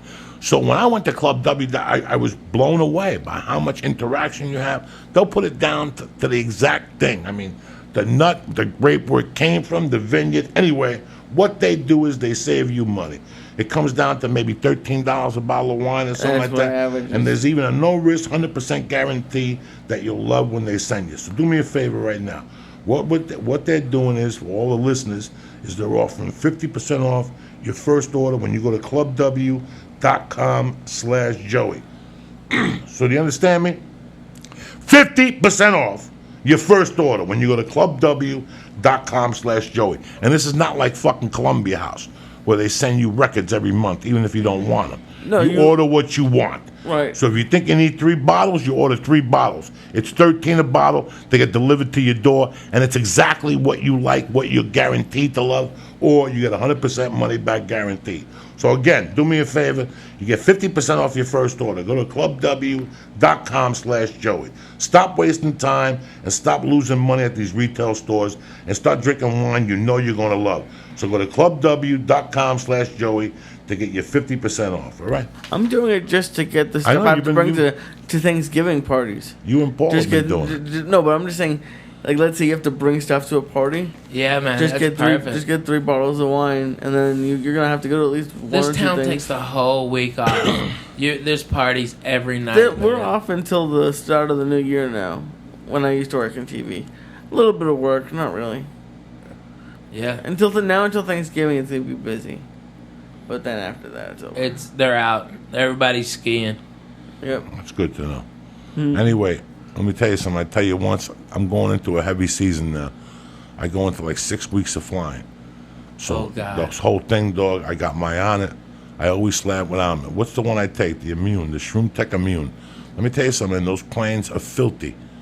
Those planes are filthy. If you think you get off a plane, they steam it with chemicals and they wipe down nothing.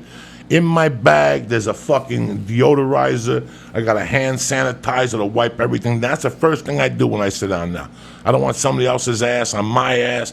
Then I'm stinking like their fucking ass. You got to wipe those fucking seats down. So do me a favor. It's just bad. When you fly, there's a lot of human contact this time of the year. Do yourself a favor. Go to onit.com. Get the Shroom Tech Immune. You boost up your immune system when you have a lot of human contact. When you're flying, we're out, we're smoking dope with different people. You hit a vapor pen, you know. You get sick this time of the year, you lose fucking thousands of dollars, especially you, Ralphie May. I can't afford to fucking get sick. I can't. So I don't take a chance. I up my vitamin C when I fly, and I also take Shroom Tech Immune. But that's not only the only thing fucking on it's got.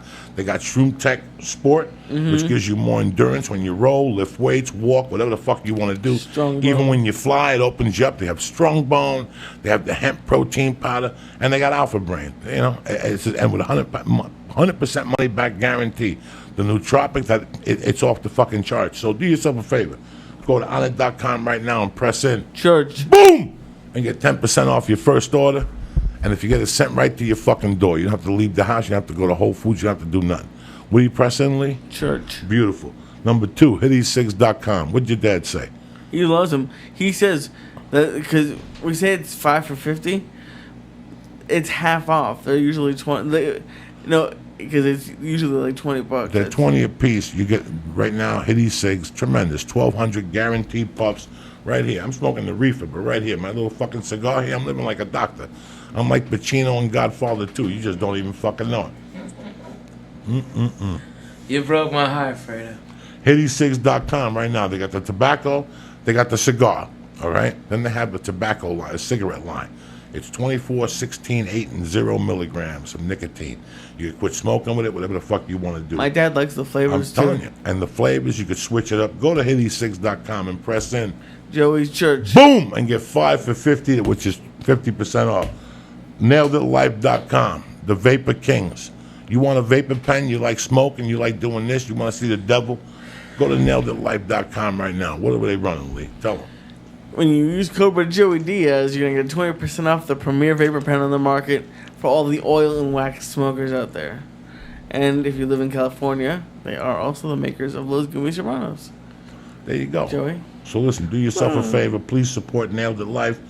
Please support Hitty Six. Please support On It. And please go to Club W. It's the holiday season. It's beautiful. Wine delivered Save to your money. door. That's perfect for you. I'm here to save you guys money. I'm not trying to fucking sell you no junk or nothing like that.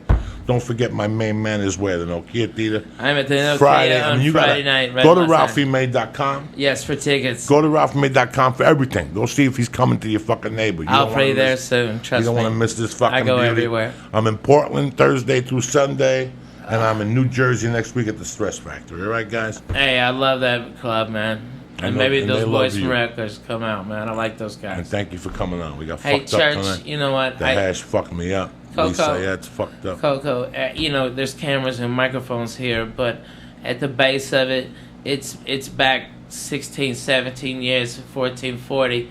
Me and you, my little glass table sitting by the window, you know. Cracking fucking jokes. Cracking fucking jokes. Only Lee's here. That's Only it. Hilly, yeah. How you yeah, feeling, he's the my only brother? audience we've ever had. I'm good. That's good? what Coco brought up the church of what's happening now. Made me a deacon. Okay, you'd That's have been the there. fuck- You'd have yeah. been right there with us, Lee. 15 years ago. I'm proud to Eating have you, fucking sir. gumbo. Close it up, Lee. Thank you, Ralphie May, for coming on. Coco, Don't forget, I love you. Friday night, Nokia Anything for Theater. you, brother. I love you, cocksuckers. I love you. Thank you, sir. And thank y'all for having me on. I really appreciate it if you stuck around. And I know I get long-winded and I'm annoying when I laugh, so I apologize if I No, love you're you. not But, annoying. but I No, love you're him and he makes me cry laughing, so I'm sorry. Bye. Bye. So people loved you on the Woody Show this afternoon. Oh, that's so nice. They were fun. This show was brought to you by Club W. Go to clubw.com/Joey to get 50% off of your first order. That's right. You go to clubw.com to get 50% off your first order. I'll just do this later.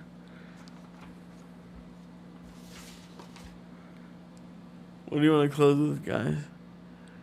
Led Zeppelin, hold on.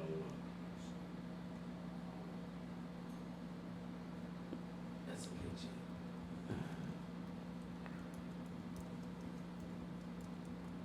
What's up, Ralphie, man? She going back to the hotel.